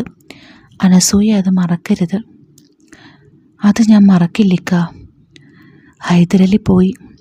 പക്ഷേ അനസൂയയുടെ നെഞ്ചിൽ ഒരു കല്ല് വെച്ച് പോലെ ആയിരുന്നു. നാളെ കഴിഞ്ഞ് അയാൾ വരും. തന്നോട് അയാളുടെ കാൽച്ചുവട്ടിൽ ഇരിക്കാൻ പറയും. പിന്നെ താൻ കണ്ണടയ്ക്കുമ്പോൾ അനസൂയ അനിതയുടെ വാക്കുകൾ ഓർത്തു. അനസൂയ വെറുപ്പോടുകൂടി മുഖം ചുളിച്ചു. അടുത്ത ദിവസം അവൾ അനിതയെ കാണാൻ ചെന്നു. നാളെ ഹൈദരലി എന്നെ കാണാൻ വരും. 1,00,000 തീർപ്പുണ്ടാക്കണമെന്നാണ് പറഞ്ഞത്. ആലോചിച്ചിട്ട് ഒരെത്തും പിടിയും കിട്ടുന്നില്ല. എൻ്റെ കയ്യിൽ 1,00,000 പോയിട്ട് 10,000 രൂപ പോലുമില്ല. നീ ചെയ്തത് തന്നെ എനിക്കും ചെയ്യേണ്ടി വരുമെന്നാണ് തോന്നുന്നത്. പേടിച്ചിട്ട് എൻ്റെ കൈയും കാലും വിറയ്ക്കുന്നു. അനസൂയ പറഞ്ഞു. എൻ്റെ പൊന്നെ വേണ്ട, അനിത പെട്ടെന്ന് പറഞ്ഞു. കാര്യങ്ങൾ നമ്മൾ വിചാരിച്ചതിലും വളരെ മോശമാണനു. എന്തു പറ്റി? അയാൾ രണ്ടാമതും വന്നിരുന്നു. എന്നിട്ട്? അനസൂയ ജാഗരൂകമായി ചോദിച്ചു. വീണ്ടും? ഞാനതെങ്ങനെ നിന്നോട് പറയും? പറയടി, എനിക്ക് പേടിയാവുന്നു. പേടിക്കണം. എന്നാ പറ, എന്താ പറ്റിയേ? ഇന്നലെ അയാൾ എന്നെ ബെഡ്റൂമിലേക്ക് കൊണ്ടുപോയടി. ബെഡ്റൂമിലേക്കോ? അനസൂയ അന്താളിച്ചു. എന്നിട്ടോ? എന്നിട്ടെന്താ? അത് തന്നെ സംഭവിച്ചു. അനസൂയ ശബ്ദം താഴ്ത്തി ചോദിച്ചു. ശരിക്കും? അനിത താഴോട്ട് നോക്കി മെല്ലെ ശിരസ്സനക്കി. ആകെ ചതിയായല്ലോ ദൈവമേ. അനസൂയ തലയിൽ കൈവച്ചു. എൻ്റെ പൊന്നെ, എനിക്കത് ആലോചിക്കാൻ കൂടി വയ്യ. എന്തു പറയണമെന്നറിയാതെ അവളെ നോക്കിയിരിക്കാൻ മാത്രമേ അനസൂയയ്ക്ക് കഴിഞ്ഞുള്ളൂ. ശരിക്കും ഉപദ്രവിച്ചോ? അല്പം കഴിഞ്ഞ് അനസൂയ ചോദിച്ചു. ഉപദ്രവം എന്ന് പറഞ്ഞാൽ അത് വളരെ ചെറിയ വാക്കാണ്. അനസൂയയ്ക്ക് അവളെ നോക്കാൻ പോലും പ്രയാസം തോന്നി. ചേട്ടൻ അറിഞ്ഞോ? അനസൂയ ചോദിച്ചു. പിന്നെ ഇതൊക്കെ ചേട്ടനോട് പറയാൻ പറ്റുമോ? പുള്ളി അറിയില്ലല്ലോ അല്ലേ? എനിക്കതൊന്നുമല്ല ഇപ്പോൾ ചിന്ത. ഇനി 2,00,000 കൂടി ബാക്കിയുണ്ട്. എപ്പോഴാണ് ഹൈദരലി പിന്നെയും വരികയെന്നറിയില്ല. ഇത്ര ആക്രാന്തമുള്ളൊരു മനുഷ്യനെ ഞാൻ ജീവിതത്തിൽ കണ്ടിട്ടില്ല. അനിത ഓരോന്ന് സംസാരിക്കുന്നത് കേട്ട് അനസൂയ ചൂളിപ്പോയി. അയാൾ ബെഡ്റൂമിലേക്ക് പോകാൻ പറഞ്ഞപ്പോൾ നീ എന്തിനാ സമ്മതിച്ചേ? അനസൂയ ചോദിച്ചു. അല്ലാതെ ഞാൻ എന്ത് ചെയ്യും? വൃത്തികെട്ട ചെറ്റ. അനിതയുടെ വായിൽ നിന്ന് നീണ്ട ഒരു ചീത്ത വാക്ക് വന്നു. എല്ലാം കഴിഞ്ഞ് ഒരുവിധം എണീറ്റ് ഹാളിലേക്ക് വന്നപ്പോൾ അയാൾ ഇവിടെ ഇരിക്കുന്നുണ്ട്. ഓക്കെ ആണല്ലോ മോളെ എന്ന് ചോദിച്ചു. ഞാൻ എന്താ പറയുക? എന്നിട്ട് അയാൾ പറഞ്ഞു, ഞാൻ നല്ല സഹകരണമായിരുന്നു, അതുകൊണ്ട് കടത്തിന്ന് 1,50,000 കുറച്ചിട്ടുണ്ടെന്ന്. അനസൂയ അവളെ നോക്കി അല്പനേരം മിണ്ടാതിരുന്നു. പിന്നെ മെല്ലെ ചോദിച്ചു. എന്ന് വെച്ചാ അയാൾ ഓരോന്നിനും ഓരോ വിലയിട്ടിട്ടുണ്ടല്ലേ? അതെ. അനിത തലകുലുക്കി. നിലത്തിരിക്കുന്നതിന് 1,00,000, കിടന്നു കൊടുത്താൽ 1,50,000, ഇനിയും 1,50,000 കൂടി കൊടുക്കാനുണ്ട്. അടുത്ത മാസം ആവുമ്പോഴേക്കും പിന്നെയും പലിശ കൂടി അയാൾക്ക് 2,00,000 കൊടുക്കേണ്ടി വരും. ചെറ്റ നാറി, അയാൾ ഇനിയും വരും. അയാളുടെ ഭാര്യ ഇപ്പോൾ ഇല്ല എന്ന് ഞാൻ കേട്ടിട്ടുണ്ട്. പാവം, അവർ ചത്തുപോയി കാണും ഇയാളുടെ ആക്രാന്തം കാരണം. നീ പറയുന്നത് കേട്ടിട്ട് എനിക്ക് പേടിച്ചിട്ടിരിക്കാൻ വയ്യ എൻ്റെ അനിതേ. അനസൂയ കൈകൊണ്ട് മുഖം തുടച്ചു. നെറ്റിയിൽ വിയർപ്പ് പൊടിഞ്ഞിരുന്നു. എങ്ങനെയെങ്കിലും നീ പണം കണ്ടുപിടിക്ക് പെണ്ണേ, അല്ലെങ്കിൽ അയാൾ നീയാണെങ്കിൽ എന്നേക്കാൾ ചെറുപ്പവും ഭംഗിയും. പോരാത്തതിന് നിന്റെ ഭർത്താവ് നിന്റെ കൂടെയില്ലേ? ഹൈദരലി എന്തേലും ഒപ്പിക്കുന്നതിന് മുമ്പ് നീ വേണ്ടത് ചെയ്യ. ഹൈദരാലിക്ക് കഴിഞ്ഞ നാൾ വന്നപ്പോൾ എത്ര സോഫ്റ്റായിട്ടാണ് എന്നോട് സംസാരിച്ചത്. എന്നിട്ടും അപ്പോൾ എനിക്ക് സംസാരിക്കാൻ പറ്റാത്ത അവസ്ഥയായിരുന്നു. അയാളെ കാണുന്നത് മാത്രമല്ല, അയാളെപ്പറ്റി ഓർക്കുന്നത് തന്നെ ഇപ്പോൾ എനിക്ക് പേടിയാ. എന്നാ പിന്നെ എന്തെങ്കിലും ഒരു വഴി കണ്ടുപിടിക്കടി. നിൻ്റെ സ്വർണ്ണമൊന്നും ബാക്കിയില്ലേ? അതുണ്ടായിരുന്നെങ്കിൽ ഇങ്ങനത്തെ പണിക്ക് ഇറങ്ങേണ്ട ആവശ്യം ഉണ്ടായിരുന്നോ? അനസൂയ ചോദിച്ചു. അനിത ഒന്ന് മൂളി. ആകെപ്പാടെ വെട്ടിലായല്ലോ. നിന്നെ കൂടി ഈ കുഴിയിൽ കൊണ്ട് ചാടിച്ചല്ലോ എന്നോർക്കുമ്പോൾ എനിക്ക് സങ്കടം സഹിക്കാൻ വയ്യടി. ആ ചെറ്റ രോഹിത്തിനെ എങ്ങാനും കണ്ടു കിട്ടിയാൽ ഞാൻ അവനെ കുത്തിക്കൊല്ലും. അനിത അമർഷത്തോടെ പറഞ്ഞു. ഞാനും ഒപ്പം ഉണ്ടാവും, അനസൂയ പറഞ്ഞു. തിരിച്ചു വരുമ്പോൾ അനസൂയ സണ്ണിയുടെ മില്ലിലേക്ക് ചെന്നു. മില്ല് പ്രവർത്തിക്കുന്നുണ്ടായിരുന്നില്ല. സണ്ണി എന്നെ സഹായിക്കണം പ്ലീസ്, അത്യാവശ്യമാണ്. എനിക്ക് കാശ് വേണം, നാളെ കൊടുക്കാനാണ്. അയാളുടെ ഓഫീസിലെ കസേരയിലിരുന്ന് അനസൂയ പറഞ്ഞു. ആർക്കാ എത്ര അത്യാവശ്യം? സണ്ണി ചോദിച്ചു. അതൊന്നും ഇപ്പോൾ ചോദിക്കല്ലേ സണ്ണിച്ച. എത്രയാ വേണ്ടേ? എത്രയായാലും കുഴപ്പമില്ല. 1,00,000 തരണം. 1,00,000 സണ്ണി കണ്ണു മിഴിച്ചു. എൻ്റെ കയ്യിൽ ഒരു 25,000 രൂപയുണ്ടാകും. അതിൽ കൂടുതൽ എടുത്താൽ ഞാൻ കുടുങ്ങും. എൻ്റെ കച്ചവടം നിൽക്കും. എന്നാൽ അതെങ്കിലും താ പ്ലീസ്. ബാങ്കിൽ ചെന്ന് എടുക്കേണ്ടി വരും. ചെക്ക് തന്നാൽ മതിയോ? ചെക്കോ? കാശ് കിട്ടില്ലേ? അനസൂയ ചോദിച്ചു. എന്നാൽ കുഴപ്പമില്ല, ഞാൻ പണിക്കാരനെ വിട്ട് കാശെടുപ്പിക്കാം. സണ്ണി ഉടനെ തന്നെ മേശവലിപ്പിൽ നിന്നും ഒരു ചെക്ക് ബുക്ക് എടുത്ത് അതിലൊന്നിൽ തുക എഴുതി ഒപ്പിട്ട് തൻ്റെ മില്ലിലെ പണിക്കാരനെ ഏൽപ്പിച്ചു. ഇത് ബാങ്കിൽ പോയി ക്യാഷ് ആക്കിയിട്ട് വാ. പണിക്കാരൻ മില്ല് വൃത്തിയാക്കിക്കൊണ്ടിരിക്കുകയായിരുന്നു എന്ന് അയാളുടെ ദേഹത്തെ പൊടി കണ്ട് അനസൂയയ്ക്ക് മനസ്സിലായി. ഞാൻ കാരണം ബുദ്ധിമുട്ടായല്ലേ? പണിക്കാരൻ പോയപ്പോൾ അനസൂയ ചോദിച്ചു. അതെ അതെ, വളരെ ബുദ്ധിമുട്ടായി. സണ്ണി ചിരിച്ച് പിന്നെ തുടർന്നു. ഒന്ന് പോയേണ്ട അനസൂയെ. ഒരു വിഷമം വരുമ്പോൾ സഹായിച്ചില്ലെങ്കിൽ പിന്നെ ഞാൻ എന്തിനാ സുഹൃത്തെന്ന് പറഞ്ഞ് നടക്കുന്നത്? അനസൂയ പുഞ്ചിരിച്ചു. ഒരു ചായ പറയാമായിരുന്നു. ഷെടാ, മറന്നുപോയി, സണ്ണി പെട്ടെന്ന് പറഞ്ഞു. അത് സാരമില്ല സണ്ണിച്ച. അവർ സംസാരിച്ചിരിക്കുമ്പോഴാണ് പുറത്തു നിന്ന് ശബ്ദം കേട്ടത്. ആരുമില്ലേ ഇവിടെ? ഒരു വൃദ്ധയായ സ്ത്രീ അരിയോ മറ്റോ പൊടിക്കാൻ കൊണ്ടുവന്നതാണ്. മില്ലടച്ചല്ലോ അമ്മച്ചി, സണ്ണി പറഞ്ഞു. ഇതൊന്ന് പൊടിച്ചു താ മോനെ സണ്ണിച്ച, അമ്മച്ചി പറഞ്ഞു. ബെൽറ്റെല്ലാം ഊരിക്കഴിഞ്ഞല്ലോ അമ്മച്ചി, ഇനി അത് തിരിച്ചിടാൻ ബുദ്ധിമുട്ടാ. എൻ്റെ ജോലിക്കാരൻ ഒരു സ്ഥലം വരെ പോയിരിക്കുക. അവൻ വരട്ടെ, എന്നിട്ട് ചെയ്യാം, പോരെ? അപ്പോഴത്തേക്കും എൻ്റെ ബസ് പോകും മോനെ, എങ്ങനെയെങ്കിലും ഒന്ന് പൊടിച്ചു താ, അമ്മച്ചി നിർബന്ധം പിടിച്ചു. ശരി, ഞാൻ നോക്കട്ടെ. സണ്ണി അമ്മച്ചിയുടെ കയ്യിൽ നിന്ന് അരിസഞ്ചി കയ്യിൽ വാങ്ങി അകത്തേക്ക് നടന്നു. നീ ഏതാ മോളെ? അമ്മച്ചി അനസൂയയോട് ചോദിച്ചു. ഞാനിവിടെ അടുത്തുള്ളതാ അമ്മച്ചി, അനസൂയ മടിയോടെ പറഞ്ഞു. കൂടുതൽ ചോദ്യങ്ങൾ ഒഴിവാക്കാനായി അനസൂയ വേഗം സണ്ണിയുടെ അടുത്തേക്ക് നടന്നു. സണ്ണി ചുമരിൽ നിന്ന് ബെൽറ്റ് എടുത്ത് മെഷീൻ വീലിൽ കയറ്റാൻ ശ്രമിച്ചുകൊണ്ടിരിക്കുകയായിരുന്നു. ഒരു വീലിൽ കയറ്റുമ്പോൾ മറ്റേ വീലിൽ നിന്ന് അത് ഊരിപ്പോന്നു. 2 തവണ ഇത് ആവർത്തിച്ചപ്പോൾ അനസൂയ മുന്നോട്ട് ചെന്നു. ഞാൻ സഹായിക്കാൻ സണ്ണിച്ച. അവൾ ചെന്ന് ഒരു വീലിൽ ബെൽറ്റ് അമർത്തി പിടിച്ചു. സണ്ണി മറ്റേ വീലിൽ ബെൽറ്റ് ചേർത്ത് വെച്ച് തിരിക്കാൻ തുടങ്ങി. 1-2 തവണ ശ്രമിച്ചപ്പോഴാണ് അതിലെ ബുദ്ധിമുട്ട് അനസൂയയ്ക്ക് മനസ്സിലായത്. അത് കണ്ട് സണ്ണി അവളുടെ അരികിലേക്ക് വന്നു. ഞാൻ കാണിച്ചു തരാം. ചക്രത്തിൻ്റെ ഇടയിലൂടെ അയാൾ മുന്നോട്ട് നീങ്ങിയപ്പോൾ അവളുടെ ശരീരത്തിൽ ഉരസി.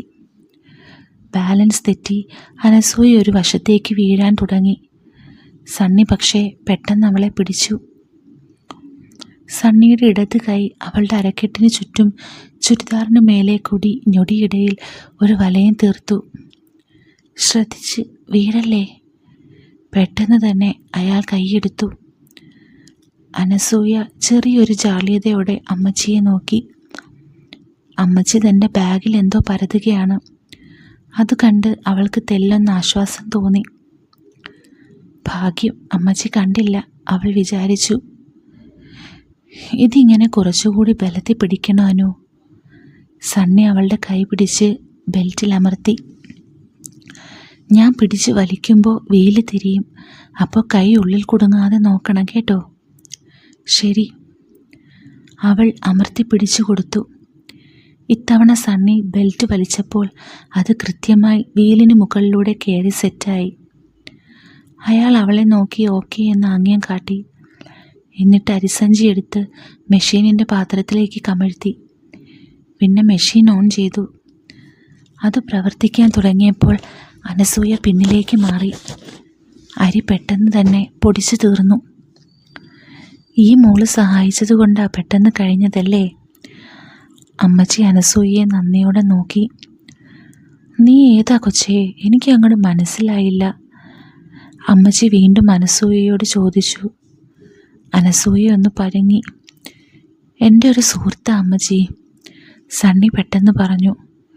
ഇവിടെ അടുത്താണോ? ഞാൻ മുമ്പെങ്ങും കണ്ടിട്ടില്ല. അമ്മച്ചി വിടുന്ന ഭാവമില്ല. അമ്മച്ചിക്കറിയാൻ വഴിയില്ല. എന്താ ചെയ്യുന്നേ? ഇവിടെ എന്താ വന്നേ?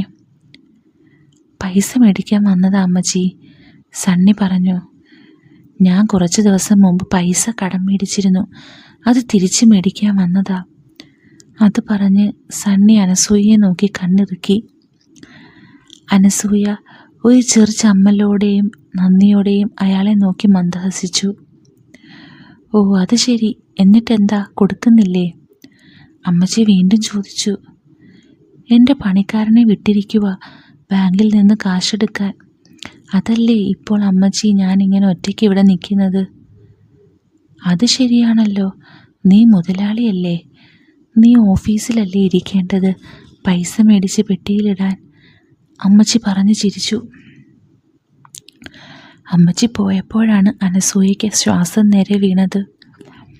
അമ്മച്ചിയുടെ ചോദ്യങ്ങൾ കേട്ട് ഞാൻ കുഴഞ്ഞുപോയി. അവൾ പറഞ്ഞു. ആ അമ്മച്ചി അങ്ങനെയാ. അമ്മച്ചിയുടെ മുമ്പിൽ കടക്കാരനായല്ലേ? അതിനെന്താ, അനസൂയയുടെ മീൻകൃഷി നന്നാവുമ്പോൾ പിന്നെ ഞാൻ കടം ചോദിക്കും. അപ്പോൾ എനിക്ക് തരില്ലേ? പിന്നെ തീർച്ചയായും തരും. ആദ്യം ഒന്ന് രക്ഷപ്പെടട്ടെ. സണ്ണി തലയാട്ടിക്കൊണ്ട് അവളുടെ അടുത്തേക്ക് വന്നു. മില്ലിൽ പണിയെടുത്ത് മേലാകെ പൊടിയായല്ലോ. അത് പറഞ്ഞ് അവളുടെ തോളിലും കയ്യിലും പൊടി തട്ടിക്കൊടുത്തു അയാൾ. സ്ലീവ്ലെസ് ആയ കയ്യിൽ തട്ടുമ്പോൾ അയാൾ ചെറുതായി തന്നെ ഒന്ന് തഴിക്കുകയോ എന്നവൾക്ക് സംശയം തോന്നി. വാ, നമുക്ക് ഓഫീസിലിരിക്കാം, അയാൾ പറഞ്ഞു. ജോലിക്കാരൻ പോയിട്ടെന്താ വരാത്തത്? അനസൂയ ചോദിച്ചു. സണ്ണി വേഗം പണിക്കാരനെ ഫോൺ ചെയ്തു. അയാൾ ബാങ്കിൽ ക്യൂവിൽ നിൽക്കുകയായിരുന്നു. എത്ര തിരക്കായാലും സാരമില്ല, പണം കിട്ടിയിട്ടേ വരാവൂ, സണ്ണി നിർദ്ദേശിച്ചു. കുറച്ച് സമയമുണ്ട്, നമുക്ക് ഓഫീസിലിരിക്കാം. സണ്ണി അനസൂയയെ നോക്കി. അവൾ അയാളുടെ കൂടെ ഓഫീസിലേക്ക് നടന്നു. ഒരു കാര്യം ചെയ്യാം, ഞാനൊരു ചായ ഇടാം. അയാൾ ഓഫീസിൻ്റെ പിറകിലുള്ള മുറിയിലേക്ക് പോയി. ഇവിടെ സെറ്റപ്പൊക്കെ ഉണ്ട്, അനു അകത്തേക്ക് വാ. അയാൾ വിളിക്കുന്നത് കേട്ട് അനസൂയ അങ്ങോട്ട് ചെന്നു. അവിടെ ഒരു മേശമേൽ ഒരു ഇലക്ട്രിക് കുക്ക് ടോപ്പ് ഉണ്ടായിരുന്നു. അതിന്മേലൊരു പാത്രം വെച്ച് പാലൊഴിച്ച് സണ്ണി ചായ ഉണ്ടാക്കാൻ തുടങ്ങി. അനസൂയയുടെ കണ്ണുകൾ പക്ഷേ റൂമിൻ്റെ അങ്ങേയറ്റത്തുള്ള കട്ടിലാണ് പതിഞ്ഞത്. താനും സണ്ണിയും ഈ റൂമിൽ ഒറ്റയ്ക്കാണെന്നും അവിടെ ഒരു കട്ടിലുണ്ട് എന്നുമുള്ള തിരിച്ചറിവ് അവളെ ചെറുതായി ഒന്ന് ഞെട്ടിച്ചു. ഇതൊക്കെ അവസാനം എവിടേക്കാണ് തന്നെ നയിക്കുന്നതെന്ന് അവൾ ആലോചിച്ചു. പതിയെ പതിയെ താൻ സണ്ണി ആഗ്രഹിക്കുന്ന രീതിയിലാണോ പെരുമാറുന്നത് എന്നവൾക്ക് തോന്നി. ജീവിതത്തിൽ ഒരിക്കലും വിചാരിക്കാത്ത കാര്യങ്ങളാണ് കഴിഞ്ഞ 2 മാസമായി തൻ്റെ ജീവിതത്തിൽ നടക്കുന്നത്. ഇനിയിപ്പോൾ താൻ ഒരിക്കലും വിചാരിക്കാത്ത വേറെ എന്തെങ്കിലും കരുത്ത് വെച്ചിട്ടുണ്ടാവുമോ തൻ്റെ വിധി തനിക്കായി? എന്താണ് അനസൂയ ആലോചിക്കുന്നത്? സണ്ണി ചോദിച്ചു. ഇവിടെ എല്ലാ സെറ്റപ്പും ഉണ്ടല്ലോ. സണ്ണി റൂമിലാകെ ഒന്ന് കണ്ണോടിച്ച ശേഷം അവളെ നോക്കി ചിരിച്ചു. ആ കട്ടിൽ കണ്ടിട്ടാണോ ഈ പറയുന്നത്? അനസൂയ ചമ്മിപ്പോയി. ഞാൻ ഇതുവരെ ആ കട്ടിൽ ഉപയോഗിച്ചിട്ടില്ല, അയാൾ പറഞ്ഞു. ഇടയ്ക്ക് കിടന്നുറങ്ങാനല്ലാതെ. അനസൂയയ്ക്ക് അയാളെ നോക്കാൻ ചമ്മൽ തോന്നി. കിടന്നുറങ്ങാനല്ലാതെ പിന്നെ എന്തിനാ കട്ടിൽ? സണ്ണി തിരിഞ്ഞ് അവളെ സൂക്ഷിച്ചൊന്ന് നോക്കി. അനുവിനറിയില്ലേ പിന്നെ എന്തിനാ കട്ടിലെന്ന്? ഇല്ല, എനിക്കറിയില്ല. അനസൂയ ചിരിച്ചു. ആ ചിരി കണ്ടാൽ അറിയാം അനു എന്താണ് ഓർക്കുന്നതെന്ന്. ഒന്ന് പോ സണ്ണിച്ചാ. അപ്പോൾ അറിയാം, സണ്ണി തലയാട്ടിക്കൊണ്ട് പറഞ്ഞു. പാലിപ്പോൾ തിളച്ചു പോകും, അതിൽ ശ്രദ്ധിച്ചോ. പാല് നോക്കാനൊക്കെ എനിക്കറിയാം, അതങ്ങനെ ഒന്നും തിളച്ചു പോകില്ല. അനസൂയ ചിരിച്ചുകൊണ്ട് ചുറ്റും നോക്കി. ആ കട്ടിലേക്ക് ഇരുന്നോളൂ, സണ്ണി പറഞ്ഞു. വേണ്ട, ഞാൻ നിന്നോളാം. ഇരിക്കടോ. അനുവിന് പേടിയുണ്ടോ? പേടിയോ? എന്തിന്? അനസൂയ വേഗം കട്ടിലിൽ പോയിരുന്നു. ഒരാൾക്ക് കിടക്കാനുള്ള വീതി മാത്രമേ അതിനുണ്ടായിരുന്നുള്ളൂ. അധികം വൃത്തിയൊന്നുമില്ല. എങ്ങനെയെങ്കിലും ആ പൈസയൊന്ന് കിട്ടിയിരുന്നെങ്കിൽ പോകാമായിരുന്നു, അനസൂയ മനസ്സിൽ പറഞ്ഞു. സണ്ണി അവളെ നോക്കി പുഞ്ചിരിച്ചു. എന്താ ചിരിക്കുന്നത്? അവൾ ചോദിച്ചു. താനിങ്ങനെ കട്ടിലിൽ ഒറ്റയ്ക്കിരിക്കുന്നത് കാണുമ്പോൾ വേറെ എന്തൊക്കെയോ തോന്നുന്നു. എന്താ അത്? അത് ഞാൻ പറയില്ല. പറയ്, ഞാൻ കേൾക്കട്ടെ. പറഞ്ഞാൽ ആരെങ്കിലും കേൾക്കുമോന്നാ. ഇവിടെ ഇപ്പോൾ ആര് കേൾക്കാനാ? സണ്ണി വാതിൽക്കൽ പോയി പുറത്തേക്ക് നോക്കി. പിന്നെ അത് മെല്ലെ അടച്ചു. അനസൂയ ചെറുതായി ഒന്ന് ഭയന്നു. എന്തിനാ വാതിലടയ്ക്കുന്നത്? പെട്ടെന്ന് ആരെങ്കിലും വന്ന് കണ്ടാ ഒന്നുമില്ലെങ്കിൽ അവർക്ക് സംശയിക്കാൻ ഒരു ചാൻസ് കൊടുക്കണോ? എന്നാൽ നമുക്ക് പുറത്തിരിക്കാം. അനസൂയ എണീറ്റു. താൻ അവിടെ ഇരിക്കടോ, ചായ ഇതാ റെഡിയായി. സണ്ണി ചായ 2 കപ്പിലേക്ക് ഒഴിച്ചു. ഒരു കപ്പ് അവൾക്ക് കൊടുത്തു. അനസൂയ നിന്നുകൊണ്ട് ചായ കുടിക്കാൻ തുടങ്ങി. താൻ ഇവിടെ ഇരിക്കടോ. സണ്ണി അവളുടെ കയ്യിൽ പിടിച്ച് കട്ടിലേക്കിരുത്തി. സ്വാതന്ത്ര്യത്തോടു കൂടിയുള്ള അവൻ്റെ പിടുത്തം ഇഷ്ടപ്പെട്ടില്ല എങ്കിലും അവൾ പുറമേ കാണിച്ചില്ല. മെല്ലെ കട്ടിലിരുന്നു. സണ്ണിയും തൊട്ടടുത്ത് തന്നെ ഇരുന്നു. എങ്ങനെയുണ്ട് ചായ? അയാൾ ചോദിച്ചു. കൊള്ളാം. ഇതാണ് അനുവിന് എൻ്റെ വക ട്രീറ്റ്. ട്രീറ്റോ? അതെന്തിനാ? എനിക്ക് ട്രീറ്റ് തരാമെന്ന് പറഞ്ഞ് പറ്റിച്ചതല്ലേ, അതിന് പകരം എൻ്റെ വക ട്രീറ്റ്. ഞാൻ ട്രീറ്റ് തരും, പറ്റിച്ചതൊന്നുമല്ല. ഞാൻ നിൻ്റെ വീട്ടിലേക്ക് വരുന്നത് ചിലപ്പോൾ നിനക്ക് കംഫർട്ട് ആവില്ല അല്ലേ? കുറച്ച് പ്രോബ്ലമുണ്ട്, എന്നാലും സാരമില്ല, വാക്ക് തന്നതല്ലേ. എന്നാ ഇവിടെ ആക്കാം. ഇവിടെയോ? അതിവിടെ ഈ റൂമിൽ ഞാനും താനും മാത്രം. അയ്യടാ കള്ള, എന്നിട്ടെന്താ പ്ലാൻ? ചായ കുടിക്കാം, കുറച്ച് സ്നാക്സും, ഇഷ്ടപ്പെട്ട സ്നാക്സ് എല്ലാം ഉണ്ടാകും.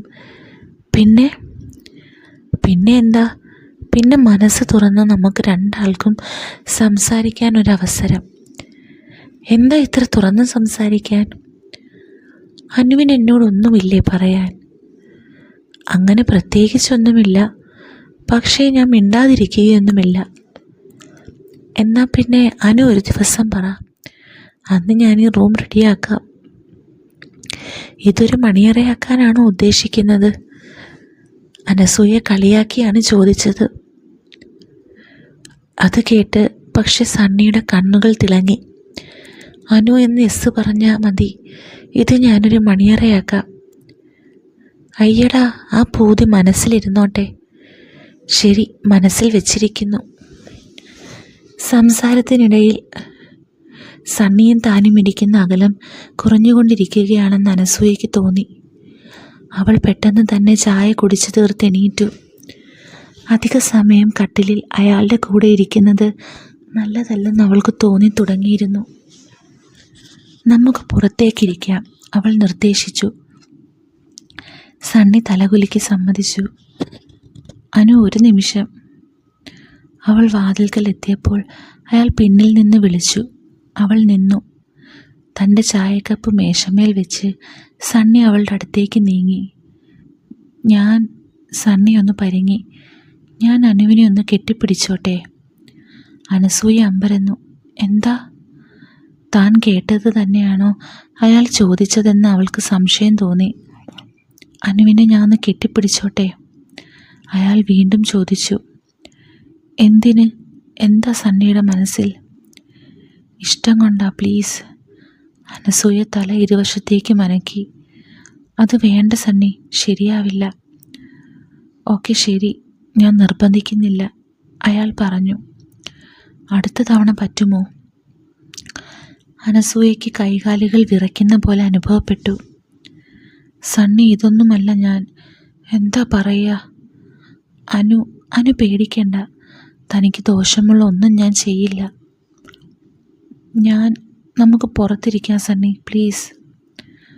അവൾ വാതിൽ തുറന്ന് പെട്ടെന്ന് പുറത്തേക്ക് നടന്നു. ഓഫീസിൽ ഒരു കസേരയിലിരുന്നു. സണ്ണി കുറച്ചു കഴിഞ്ഞാണ് പുറത്തേക്ക് വന്നത്. അവളുടെ എതിരെയുള്ള കസേരയിലിരുന്ന് അയാൾ മന്ദഹസിച്ചു. ഞാൻ ബോറായോ? അയാൾ ചോദിച്ചു. ലേശം. അവൾ ചിരിച്ചു. പക്ഷേ ഞാനും ലേശം ബോറായില്ലേ? ഇല്ല, താൻ കൂടുതൽ സുന്ദരിയായി. അയാൾ ചിരിച്ചു. അവളും. അപ്പോഴേക്കും ബാങ്കിൽ പോയ പണിക്കാരൻ തിരിച്ചു വന്നു. കയ്യിൽ 25,000 രൂപയുണ്ടായിരുന്നു. അത് തൻ്റെ മുതലാളിയെ ഏൽപ്പിച്ച് അയാൾ മിന്നിലുള്ളിലേക്ക് പോയി. ഉടനെ തന്നെ സണ്ണി പണം അനസൂയയ്ക്ക് കൈമാറി. അത് ബാഗിൽ വെച്ച ശേഷം അവൾ പോകാനായി എണീറ്റു. പോട്ടെ ഞാൻ. ശരി, അപ്പോൾ പറഞ്ഞ പോലെ അടുത്ത തവണ ആകാം. അനസൂയ വാതിലിന് നേരെ നടന്നു. പിന്നെ എന്തോ ഓർത്ത പോലെ നിന്നു. കുറ്റബോധം അവളെ അലട്ടാൻ തുടങ്ങിയിരുന്നു. സണ്ണി ഒന്ന് ഇവിടം വരെ വരൂ, അവൾ ആവശ്യപ്പെട്ടു. സണ്ണി അവളുടെ അടുത്തെത്തിയതും അവൾ കൈകൾ വിടർത്തി. വേണമെങ്കിൽ ഒന്ന് കെട്ടിപ്പിടിച്ചോളൂ. കേട്ടത് വിശ്വസിക്കാനാവാതെ സണ്ണി അവളെ നോക്കി നിന്നു. വേഗം, എൻ്റെ മനസ്സ് മാറുന്നതിന് മുമ്പ്, അവൾ പറഞ്ഞു. അത് കേട്ടതും സണ്ണി മുന്നോട്ടാഞ്ഞു. ഒരു നിമിഷം പോലും കളയാതെ അയാൾ അവളെ ആലിംഗനം ചെയ്തു. സണ്ണിയുടെ ആഗ്രഹം സാധിച്ചു തന്നില്ല എന്നിനി പറയില്ലല്ലോ? അവൾ ചോദിച്ചു. ഇല്ല, താങ്ക്സ് അനു, അവൻ അവളുടെ ചെവിയിൽ മന്ത്രിച്ചു. 2-3 സെക്കൻഡ് മാത്രമേ അവർ കെട്ടിപ്പിടിച്ചുള്ളൂ. അവൾ പെട്ടെന്ന് തന്നെ പുറത്തേക്ക് നടന്നു. ഇന്ന് ഞാൻ ഉറങ്ങില്ല എന്ന് തോന്നുന്നു, അയാൾ പിറകിൽ നിന്ന് പറയുന്നത് അവൾ കേട്ടു. അവൾ ചിരിച്ചു. തിരികെ വീട്ടിലേക്കുള്ള വഴിനീളെ ഓട്ടോയിലിരുന്ന് അവൾ ആലോചിച്ചത് തന്നെപ്പറ്റി തന്നെയായിരുന്നു. എന്താണ് താൻ ചെയ്തത്? എന്തിനാണ് താൻ അങ്ങനെ ചെയ്തത്? ഒരാലിംഗനം, അതത്ര വലിയ കാര്യമൊന്നുമല്ല. എന്നാലും അങ്ങനെ ചെയ്യാൻ താൻ അനുവദിച്ചല്ലോ. താൻ ഒരു പ്രഹേളികയാണെന്ന് അവൾക്ക് തന്നെ തോന്നി. ഇന്ന് ഞാൻ ഉറങ്ങില്ല. സണ്ണിയുടെ വാക്കുകൾ അവൾ ഓർത്തു. രാത്രി മുഴുവൻ തന്നെയാവും അയാൾ സ്വപ്നം കാണുക. അനസൂയ നാണം കൊണ്ട് കണ്ണുകൾ അടച്ചു കളഞ്ഞു. സണ്ണിക്ക് തന്നോട് അടക്കാനാവാത്ത മോഹമുണ്ട് എന്നവൾക്കറിയാമായിരുന്നു. അന്ന് രാത്രി പക്ഷെ അവൾക്ക് സണ്ണിയെ അല്ല ഓർമ്മ വന്നത്. തന്നെ കണ്ട് മോഹിക്കാൻ പോകുന്ന മറ്റൊരാളെയാണ് അവൾക്ക് ഓർമ്മ വന്നത്, ഹൈദരാലിക്ക്. താൻ കൊടുക്കുന്ന 25,000 മേടിച്ച് അയാൾക്ക് വേണമെങ്കിൽ തിരികെ പോകാം. അല്ലെങ്കിൽ ഇത്രയും ആക്രാന്തമുള്ളൊരു മനുഷ്യനെ ഞാൻ എൻ്റെ ജീവിതത്തിൽ കണ്ടിട്ടില്ല. അനിതയുടെ വാക്കുകൾ അവളുടെ ഓർമ്മയിൽ പ്രതിധ്വനിച്ചു. അവളുടെ മനസ്സിൽ ഭയം കോട്ട കെട്ടി താമസം ആരംഭിച്ചിരുന്നു. ഹൈദരാലിക്ക് നാളെ വരുന്നത് 25,000 കൊണ്ടുപോകാനല്ല, 1,00,000 രൂപ മുഴുവൻ കിട്ടാനാണ്. അതില്ലെങ്കിൽ അയാൾ ഉറപ്പായിട്ടും തൻ്റെ ബെഡ്റൂമിലേക്ക് വരും. ചിന്തിക്കാൻ കൂടി കഴിഞ്ഞില്ല അനസൂയയ്ക്ക്. അടുത്ത ദിവസം രാവിലെ അനസൂയ എണീറ്റത് ഒരു മൃതശരീരം പോലെയാണ്. ഏതു നിമിഷവും ഹൈദരാലി വരുമെന്ന തോന്നൽ അവളെ ഒരു ജീവച്ഛവമാക്കി മാറ്റി. എല്ലാം തുറന്നു പറഞ്ഞ് ഭരതേട്ടൻ്റെ കാലിൽ വീഴുക മാത്രമായിരുന്നു അവൾ കണ്ട ഏക പോംവഴി. അതിനാകട്ടെ അവളുടെ മനസ്സവളെ അനുവദിച്ചതുമില്ല. ചെകുത്താനും കടലിനും ഇടയിൽപ്പെട്ട പോലെ അവൾ ഇരുന്ന് നീറിപ്പുകഞ്ഞു. ഒരുപാട് ആലോചിച്ചും പ്രാർത്ഥിച്ചും സമയം കളഞ്ഞ ശേഷം മുറിയിൽ സാധനങ്ങൾ അടുക്കി വയ്ക്കുമ്പോൾ തൻ്റെ ഹെൽത്ത് കാർഡ് താഴെ വീണ് കിടക്കുന്നത് അവൾ കണ്ടു. അത് വെക്കാൻ അലമാരയുടെ ഷെൽഫ് തുറന്നപ്പോൾ അതിലൊരു പൊതി അവൾ കണ്ടു. അത് തുറന്നു നോക്കി അനസൂയയുടെ കണ്ണുകൾ തിളങ്ങി. 2000 നോട്ടുകൾ കെട്ടുകളായി വെച്ചിരിക്കുന്നു. 4 കെട്ടുകൾ. പെട്ടെന്ന് കോളിംഗ് ബെൽ അടിച്ചു. അനസൂയ ഞെട്ടി. ഹൈദരലി വന്നു കഴിഞ്ഞു. ധൃതിയിൽ നോട്ടുകെട്ട് അലമാരയിൽ തിരിച്ചു വെച്ച് അവൾ ഉമ്മറത്തേക്ക് നടന്നു. അനസൂയയെ കണ്ട് ഹൈദരലിയുടെ കണ്ണുകൾ തിളങ്ങി. ഇരയെ കാണുന്ന വേട്ടമൃഗത്തെ പോലെ. അകത്തേക്കിരിക്കൂ. അനസൂയ അയാളെ ക്ഷണിച്ചു. അകത്തേക്ക് നടക്കുമ്പോൾ അയാളുടെ കണ്ണുകൾ തൻ്റെ ദേഹമാകെ അളന്നെടുക്കുന്നത് അവൾ കണ്ടു. അവളുടെ ഹൃദയമിടിപ്പ് വല്ലാതെ വർദ്ധിച്ചു. കൈകൾ വിറച്ചു. എന്തു ചെയ്യുമെന്ന് അവൾക്കൊരു എത്തും പിടിയും ഉണ്ടായിരുന്നില്ല. എന്തു പറ്റി അനസൂയ? എന്താ ആലോചിച്ച് നിൽക്കുന്നത്? ഇവിടെ വന്നിരിക്കൂ, ഹൈദരലി പറഞ്ഞു. അനസൂയ പേടിയോടെ അയാളെ നോക്കി. ഞാൻ കുടിക്കാൻ എന്തേലും എടുക്കാം. അതൊന്നും വേണ്ട മോളെ, എനിക്ക് കുറച്ച് ധൃതിയുണ്ട്, വേഗം പോണം. അയാളുടെ ധൃതി കണ്ടപ്പോൾ മനസ്സിൽ ചെറിയൊരു പ്രത്യാശ തോന്നി. സമയമില്ലെങ്കിൽ അയാൾ ചിലപ്പോൾ ഒന്നിനും നിൽക്കാതെ വേഗം പോയേക്കും, അവൾ വിചാരിച്ചു. എന്ന് കരുതി കാശില്ലാതെ ഞാൻ പോകുന്നില്ല കേട്ടോ, അവളുടെ മനസ്സ് വായിച്ചതുപോലെ അയാൾ പറഞ്ഞു. അനസൂയ അയാളെ തുറിച്ചു നോക്കി. ഹൈദരാലി അവളെ കൈമാടി വിളിച്ചു. ഇവിടെ വാടി പെങ്കൊച്ചേ, ഇവിടെ വന്നിരിക്കെ, നമുക്ക് സംസാരിക്കാം. സോഫയിൽ കൈതട്ടിക്കൊണ്ട് അയാൾ പറഞ്ഞു. അയാളുടെ വാടി വിളിയിൽ തന്നെ അനസൂയ ഞെട്ടിത്തരിച്ചു. എന്തൊരധികാര സ്വരം! അയാൾ രണ്ടും കൽപ്പിച്ചാണ് വന്നതെന്ന് അവൾക്ക് മനസ്സിലായി. ആദ്യം അയാൾ തന്നെ അവിടെ ഇരുത്തും, പിന്നെ തറയിലിരുത്തും, പിന്നെ... അനസൂയയുടെ കാലുകൾ വേരുറച്ച പോലെ തറയിൽ അമർന്നു നിന്നു. അനസൂയ ഇവിടെ വരൂ, ഹൈദരലി പിന്നെയും പറഞ്ഞു. ഇത്തവണ കൂടുതൽ ശാന്തമായ സ്വരത്തിലാണ്. ചിന്തയിൽ നിന്നുണർന്ന അനസൂയ പെട്ടെന്ന് തൻ്റെ ഭർത്താവിൻ്റെ അലമാരിയിൽ കണ്ട നോട്ടുകെട്ടുകളെ പറ്റി ഓർത്തു. ഞാനിതാ വരുന്നു, അവൾ പെട്ടെന്ന് പറഞ്ഞ് അകത്തേക്ക് നടന്നു. അലമാരയിൽ നിന്ന് പൈസ എടുത്ത് ഒന്നുകൂടി പരിശോധിച്ചു. ഒരുപാടുണ്ട്. 2000 നോട്ടുകൾ, 4 കെട്ടുകൾ, ഒരു കെട്ടിൽ 50 എണ്ണം. 3.25 ലക്ഷം രൂപയാണ് ഹൈദരലിക്ക് കൊടുക്കാനുള്ളത്. അലമാരയിൽ നിന്ന് 3 കെട്ടുകൾ അവൾ എടുത്തു. തൻ്റെ കയ്യിലുള്ള 25,000 ചേർത്താണ് ഹൈദരലിക്ക് കൊടുത്തത്. പണം കണ്ടപ്പോൾ ഹൈദരാലിയുടെ മുഖമൊന്ന് മങ്ങിയത് അവൾ ശ്രദ്ധിച്ചു.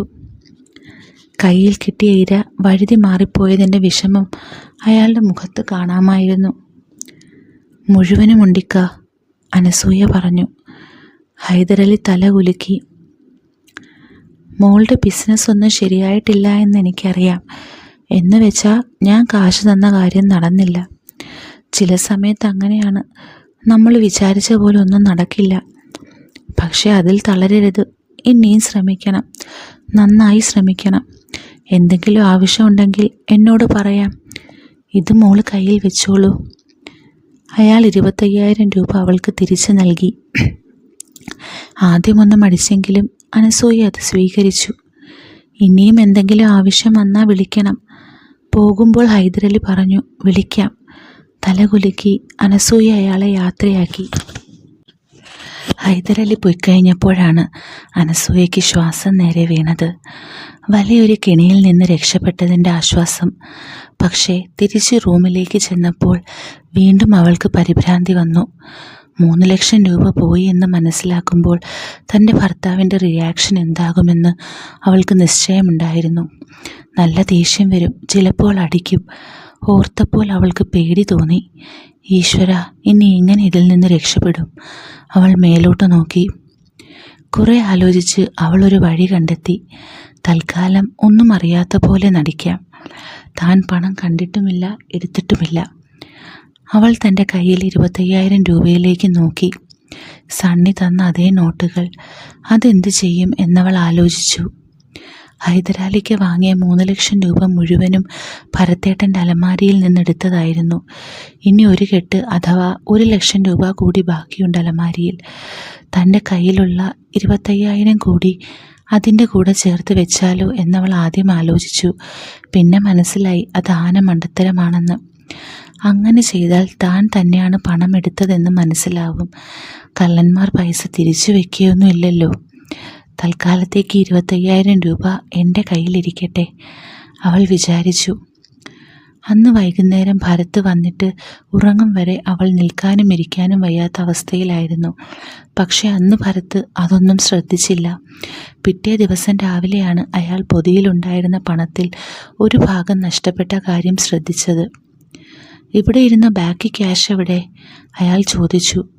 അനസൂയ അടുക്കളയിലായിരുന്നു. എന്ത് കാശ്? അവൾ ചെന്ന് ഒന്നും അറിയാത്ത പോലെ ചോദിച്ചു. ഇവിടെ എൻ്റെ അലമാരിയിൽ ഇരുന്ന 3 ലക്ഷം രൂപ കാണാനില്ല. ഭരത്തേട്ട, അത് നിങ്ങൾ വേറെ എവിടെയെങ്കിലും ആയിരിക്കും വെച്ചിട്ടുണ്ടാവുക. ശരിക്കും നോക്ക്. കോപ്പ്, എനിക്കറിയാം ഞാൻ കാശ് വെച്ചത് എവിടെയാണെന്ന്. എന്നാൽ പിന്നെ എന്നോട് ചോദിക്കുന്നത് എന്തിനാ? അനസൂയ ദേഷ്യപ്പെട്ട് അടുക്കളയിലേക്ക് പോയി. ഭരത് എന്തൊക്കെയോ വിളിച്ചു പറയുന്നത് അവൾ കേട്ടു. കാത് പൊത്താനാണ് അവൾക്ക് തോന്നിയത്. കുറച്ചു കഴിഞ്ഞ് ബെഡ്റൂമിലേക്ക് ചെന്നപ്പോൾ അലമാരയിലുള്ള തുണിയെല്ലാം വലിച്ച് താഴെ ഇട്ടിട്ടുണ്ട് ഭരത്. അയ്യോ, ഇതെന്താ ചെയ്യുന്നേ? ഈ തുണിയെല്ലാം കേടുവരും. ഭരത് അവളെ ഒന്ന് നോക്കി. നിൻ്റെ ഒരു തുണി? ഇവിടെ 3 ലക്ഷം രൂപ കാണാനില്ല. അപ്പോഴാ അവളുടെ ഒരു തുണി. മേശമേലിരുന്ന ബാക്കി 1 ലക്ഷം രൂപയുടെ കെട്ട് അവൾ കണ്ടു. താണ്ടിയിരിക്കുന്നു കാശ് ഇവിടെ. എന്തിനാ നിങ്ങൾ അവിടെ പോയി തപ്പുന്നത്? അവൾ ചൂണ്ടിക്കാട്ടി. ഭരത് അവളെ അടിക്കാൻ കൈയോങ്ങി. പക്ഷെ അടിച്ചില്ല. അനസൂയ പേടിച്ച് പുറകിലോട്ട് മാറിക്കളഞ്ഞു. അവളുടെ തല ചുമരിൽ പോയി ഇടിച്ചു. ഭരത് വീണ്ടും അവളെ തീക്ഷണമായ കണ്ണുകളോടെ നോക്കി. എടി പോത്തേ, ഇതെൻ്റെ കയ്യിലുള്ള ബാക്കി 1 ലക്ഷം രൂപയാണ്. മൊത്തം 4 ലക്ഷം രൂപയുണ്ടായിരുന്നു. ചുമരിൽ ഇടിച്ച അനസൂയയുടെ തല വേദനിച്ചു. അവൾക്ക് ദേഷ്യവും സങ്കടവും വന്നു. താനാണ് പണം എടുത്തതെന്ന് ഒരിക്കലും ഇയാളോട് പറയാൻ പോകുന്നില്ല എന്നാ നിമിഷം അവൾ ഉറച്ചു തീരുമാനിച്ചു. അനസൂയ തല തടവിക്കൊണ്ട് കുറച്ചു നേരം അവിടെ നിന്നു. എന്നാലും ഞാൻ അതല്ല ആലോചിക്കുന്നത്, ഭരത് പറഞ്ഞു. ഇതേത് കള്ളനാ 4 ലക്ഷം രൂപയിൽ നിന്ന് 3 ലക്ഷം മാത്രം എടുത്ത് ബാക്കി 1 ലക്ഷം അവിടെ തിരിച്ചു വെച്ച് പോകുന്നത്? അനസൂയയ്ക്ക് താൻ ചെയ്തത് മണ്ടത്തരമായോ എന്ന് സംശയം തോന്നി. മുഴുവനും എടുക്കണമായിരുന്നു. എന്തേലും അത്യാവശ്യമുള്ള കള്ളനായിരിക്കും, അവൾ പറഞ്ഞു. ഭരത് വീണ്ടും അവളെ നോക്കി. അയ്യോ, ഞാനൊന്നും പറഞ്ഞില്ല, ഞാൻ പോണു. അതും പറഞ്ഞ് അവൾ അടുക്കളയിലേക്ക് ഓടി. കുറച്ച് കഴിഞ്ഞ് ബ്രേക്ക്ഫാസ്റ്റ് ഊണുമേശയിൽ എടുത്തു വെച്ച് അവൾ അയാളെ വിളിച്ചു. ഊണ് കഴിക്കാൻ വരുന്നില്ലേ? ഇന്നെനിക്കൊരു മയിലും വേണ്ട, ഭരത് പറഞ്ഞു. അയാളുടെ ദേഷ്യം കണ്ട് അനസൂയയ്ക്ക് ചെറിയൊരു ആശ്വാസം തോന്നി. സത്യം പറയാതിരുന്നത് വളരെ നന്നായി. ഇല്ലെങ്കിൽ ഇയാൾ തന്നെ തലക്കടിച്ചു കൊന്നേനെ. കോപ്പ്, ഒരു സ്ഥലത്തിന് അഡ്വാൻസ് കൊടുക്കാൻ വെച്ചതായിരുന്നു. ഇനിയിപ്പോൾ ഞാൻ എന്ത് ചെയ്യും? ഭരത് പെറുപെറുത്തു. ബാങ്കിൽ നിന്ന് എടുത്തൂടെ? അനസൂയ ചോദിച്ചു. ഏത് ബാങ്കാ തുറക്കുക? ഇന്ന് 2-ാം ശനിയല്ലേ? നാളെയും തുറക്കില്ല. അപ്പോൾ മറ്റന്നാൾ എടുക്കണം. ഇന്ന് അഡ്വാൻസ് കൊടുക്കാമെന്ന് പറഞ്ഞ സ്ഥാനത്ത് മറ്റന്നാൾ ചെന്നാൽ നടക്കുമോ? അപ്പോഴത്തേക്ക് അത് വേറെ ആരെങ്കിലും കൊണ്ടുപോകും. താൻ ചെയ്തത് വളരെ തെറ്റായിപ്പോയി എന്ന് അനസൂയയ്ക്ക് കുറ്റബോധം തോന്നി. പക്ഷെ പിന്നെ വിചാരിച്ചു, സാരമില്ല, അങ്ങനെ ആ സമയത്ത് ചെയ്തില്ലായിരുന്നെങ്കിൽ വേറെ എന്ത് നടന്നേനെ എന്നവൾക്ക് ഓർക്കാൻ പോലും കഴിയുന്നുണ്ടായിരുന്നില്ല. ഭരത്തേട്ടൻ അഡ്വാൻസൊക്കെ കൊടുത്ത് സ്ഥലം മേടിക്കുമായിരുന്നു. പക്ഷെ അതേസമയം ഇവിടെ തൻ്റെ ഭാര്യയെ ഹൈദരലി എന്ന വൃദ്ധൻ ചെയ്തേക്കാമായിരുന്നത് അയാൾ അറിയുമായിരുന്നില്ല. താൻ ചെയ്തത് വളരെ ശരിയായ കാര്യമാണ്, അവൾ മനസ്സിൽ പറഞ്ഞു. കുറച്ചു കഴിഞ്ഞ് ഭരത് വസ്ത്രം ധരിച്ച് പുറത്തേക്ക് പോയി. അനസൂയ കുട്ടികളെ സ്കൂളിലേക്ക് പറഞ്ഞുവിട്ട് 1/2 മണിക്കൂർ കഴിയുമ്പോഴേക്കും അയാൾ തിരിച്ചു വന്നു. അയാളുടെ കാറിന് പിറകിൽ ഒരു പോലീസ് ജീപ്പും ഉണ്ടായിരുന്നു. ജനലിലൂടെ ആ കാഴ്ച കണ്ട് അനസൂയ ഭയന്ന് വിറച്ചു. ഈശ്വര, അവൾ നെഞ്ചിൽ കൈവച്ചു. ഇത്ര പെട്ടെന്ന് ഭരത് പോലീസിൽ പരാതി കൊടുക്കുമെന്ന് അവൾ ആലോചിച്ചിട്ടുണ്ടായിരുന്നില്ല. പുറത്തേക്ക് നോക്കാൻ പോലും അവൾക്ക് ധൈര്യം വന്നില്ല. കുറച്ചു കഴിഞ്ഞ് കോളിംഗ് ബെല്ല് ശബ്ദം കേട്ട് അവൾ വീണ്ടും ഞെട്ടി. ഏത് നിമിഷവും എന്തും സംഭവിക്കുമെന്ന് അവൾക്ക് തോന്നി. മോഷ്ടാവിനെ കണ്ടെത്താൻ പോലീസിന് വലിയ ബുദ്ധിമുട്ടൊന്നും ഉണ്ടാവില്ല. താനാണ് കള്ളി എന്നെല്ലാവരും അറിയും. ഭരതേട്ടൻ വേണ്ടിയത് പുറത്താക്കും. കെട്ടിയോൻ്റെ കാശ് കക്കുന്ന കള്ളി എന്ന ചീത്തപ്പേര് വീരും. നാട്ടുകാരറിയും. സൗന്ദര്യം കൂടുതലുള്ളതുകൊണ്ട് വേറെയും അപവാദ പ്രചരണം നടക്കും. മരണമണി പോലെ കോളിംഗ് ബെല്ല് വീണ്ടും അടിച്ചു. വിറയാർന്ന കൈകൾ കൊണ്ട് വാതിൽ തുറക്കുമ്പോൾ അവളുടെ ഹൃദയം പടപടാ മിടിക്കുന്നുണ്ടായിരുന്നു. എങ്ങനെയുണ്ട് ഈ സ്റ്റോറി? നിങ്ങൾക്ക് ഇഷ്ടപ്പെടുന്നുണ്ടോ? നമ്മുടെ ഈ സ്റ്റോറിക്കൊരു സെക്കൻഡ് പാർട്ട് കൂടെ ഉണ്ട്. പക്ഷേ ഈ പാർട്ടിൻ്റെ റീച്ച് എന്തോരം ഉണ്ടെന്ന് നോക്കിയിട്ടേ ഞാൻ സെക്കൻഡ് പാർട്ട് ഇടണോ വേണ്ടോ എന്ന് തീരുമാനിക്കുന്നുള്ളൂ. അപ്പം ഇതിന് നല്ല വ്യൂസും ലൈക്കും കമൻറ്റും ഒക്കെ കിട്ടുകയാണെങ്കിൽ തീർച്ചയായിട്ടും സെക്കൻഡ് പാർട്ട് ഇടുന്നതായിരിക്കും. അപ്പോൾ എല്ലാവർക്കും ഇഷ്ടപ്പെട്ടെന്ന് വിചാരിക്കുന്നു. With love, Aleena.